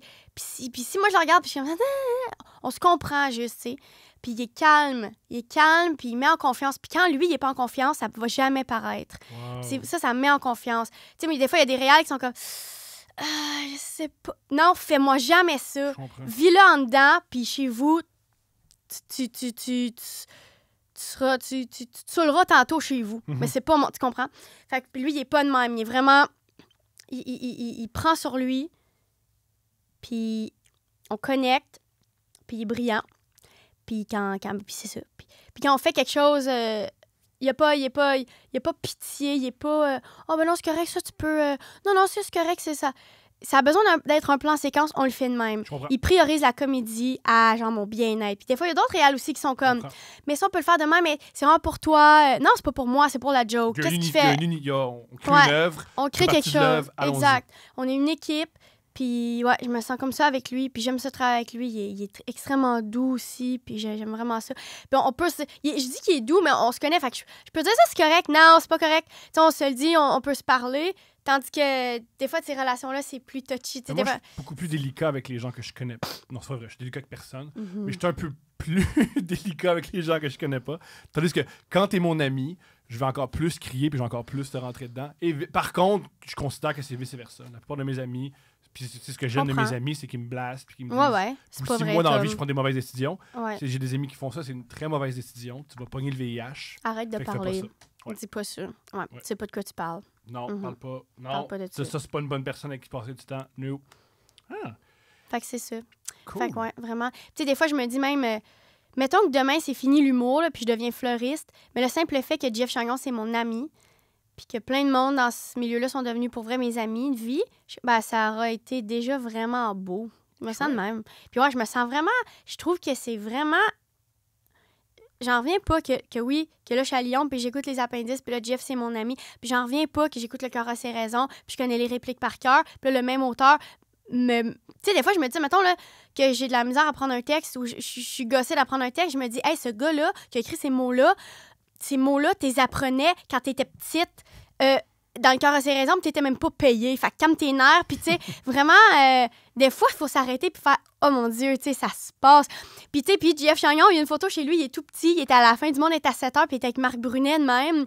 Puis Marc Brunet, personne veut une photo avec Marc Brunet, personne sait c'est qui, il se promène dans la rue, tu vas jamais le reconnaître, Marc Brunet, tu sais. Puis il est pas showbiz, tu sais. Puis Jeff avait demandé, je veux rencontrer l'auteur Marc Brunet, c'est avec lui, je veux prendre une photo. Puis les deux, une petite photo de même, vraiment années 90. Là, puis Marc est comme... Personne veut une photo avec Marc Brunet. Puis tout ce monde-là, on soupe ensemble aujourd'hui. C'est une vraie joke, là. C'est une belle vie qu'on a. C'est une belle vie. Ouais. Là, je vais te poser des questions que tu ailles répondre. OK. Et si t'es pas... Au pire, on passera. Considères-tu que c'est différent d'être une femme en comédie? Pas en comédie, en tant que stand-up. Qu'est-ce que cette question-là, là? Moi, c'est pas que j'aille répondre, c'est juste, je sais pas, je pense pas que j'ai la réponse que les gens veulent entendre. Là. OK. Je pense peut-être qu'ils veulent entendre. Oui, c'est différent et je souffre. OK, et comment tu te sens pour vrai? Ben, je trouve pas ça différent. Je trouve ça cool. Je trouve ça vraiment cool d'être une fille. J'adore ça dans tous les aspects de ma vie. autant sur scène que dans ma vie, que avec mes amis, avec mes amours, avec tout. J'adore être une fille. Puis, je suis fière d'être une fille. Puis, est-ce que c'est différent? Ben, je sais pas, parce que j'ai jamais été un gars en humour. Mais en même temps, je sais que des gens ont vraiment pavé cette route-là. Puis je sais que pour certaines personnes, ça a été rough. Puis il y a eu des époques, il y a eu des années où la prochaine humoriste, elle vient de me sucer dans là, je mets là une couture. Je sais que c'est arrivé des affaires de même. Puis moi, c'est juste que moi, je l'ai pas vécu. Puis moi, je sais pas, j'ai envie de remercier les gens qui ont pavé ce chemin-là, mais moi, je marche nu-pied là-dessus. Puis en ce moment, je me suis jamais sentie... Puis j'ai jamais senti que par rapport au public, on était moins partant parce que je suis une fille. Évidemment, des fois, des gens vont me dire que je suis drôle pour une fille. Moi, je me dis...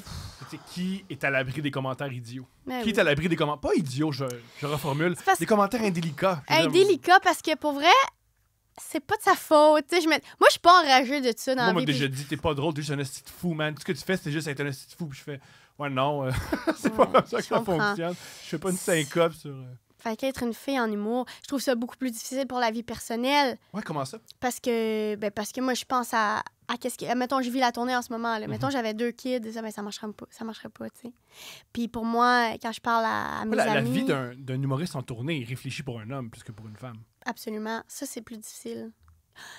Par rapport à mes objectifs de vie, si je veux vraiment être au top, je veux vraiment atteindre mes objectifs d'être la mère parfaite, puis l'humoriste parfait, puis tout le monde parfait, il y a quelque chose là-dedans qui marche pas, tu sais. Puis la tournée, c'est plus difficile. Je sais pas si c'est plus difficile qu'on pense, mais c'est plus prenant qu'on pense ou c'est quelque chose de différent d'envie, vraiment. Tu sais, c'est fou parce que j'entendais, genre, Véronique Cloutier, comme c'est la personne qui travaille le plus au monde, là, dire « Ah, la tournée, c'est vraiment quelque chose ». Pour que Véronique Cloutier dise « La tournée, c'est quelque chose », tu sais. Fait que ça me fait... Ça me gosse que je suis comme « Ah, tu sais, moi, j'ai envie d'être là quand mes enfants arrivent de l'école. Tu sais, j'ai pas envie d'être à l'Assomption. » Je vais peut-être être à l'Assomption, puis on verra. Ou je vais peut-être décider de faire plus de télé, je sais pas. La grossesse aussi. Je veux dire, veux-tu vivre ta grossesse à l'Assomption ou veux-tu arrêter? Ben, c'est ça. C'est toutes des décisions qui vont être prises à un moment donné. Moi, j'ai toujours rêvé de faire du stand-up enceinte aussi parce que j'aimerais vraiment ça faire du stand-up puis pas être seule. mais je me dis ça, mais on verra, tu sais, il faut faire confiance.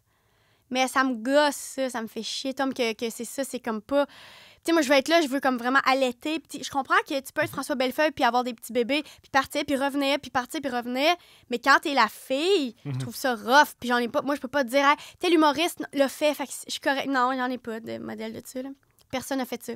Lise Dion avait des kids avant. Cathy Gauthier, un enfant, là, elle a arrêté pour ça. Aux États-Unis, il n'y a pas les tournées qu'on a. Aux États-Unis, tu peux faire... Des fois, tu regardes, hey, je suis en tour. Ah, t'as 12 dates. Ben, c'est ça, ils font des arénas, c'est pas la même chose. Mais en même temps, tu sais, je me dis, c'est chaque chose en son temps, puis quand t'es nerf, t'es pas obligé de faire du stand-up toute ta vie. C'est des questions intelligentes à se poser. Mais ouais, je pense que c'est là, moi, que je trouve que c'est différent à être une fille en une humour. jeune femme, ouais. Ouais, être une femme en fait en humour. Wow! On verra bien. Yeah! Moi, j'ai trouvé ça beau. Je trouve que ça conclut bien la conversation. Ah! Ouais. Je veux tout d'abord te remercier. Tu es extrêmement généreuse. Non, merci à toi. J'espère que c'était correct, Tom. Non seulement c'était correct, j'ai trouvé ça vraiment, vraiment, vraiment, vraiment beau. OK. Et je vais prendre le temps de te dire que, premièrement, merci de collaborer avec moi. Ça m'a fait vraiment plaisir. fait du C'était bien. fun. Et aussi, merci d'être mon ami. Souvent, j'ai eu des moments très, très difficiles. Puis j'étais content. Ton opinion est très importante pour moi. Puis tu m'as aidé à passer à travers beaucoup, beaucoup de choses dans ma vie personnelle et professionnelle. Aussi. Merci d'être mon ami aussi. Puis je trouve que tu as vraiment été bon. Puis tu n'as pas crié vraiment pendant l'entrevue. Non. Parce que je ne vais pas montrer ça au monde sur Internet. Et merci. Puis merci. Fun. Fait que, yeah, c'est tout. C'est tout. Voilà, on a fait ça.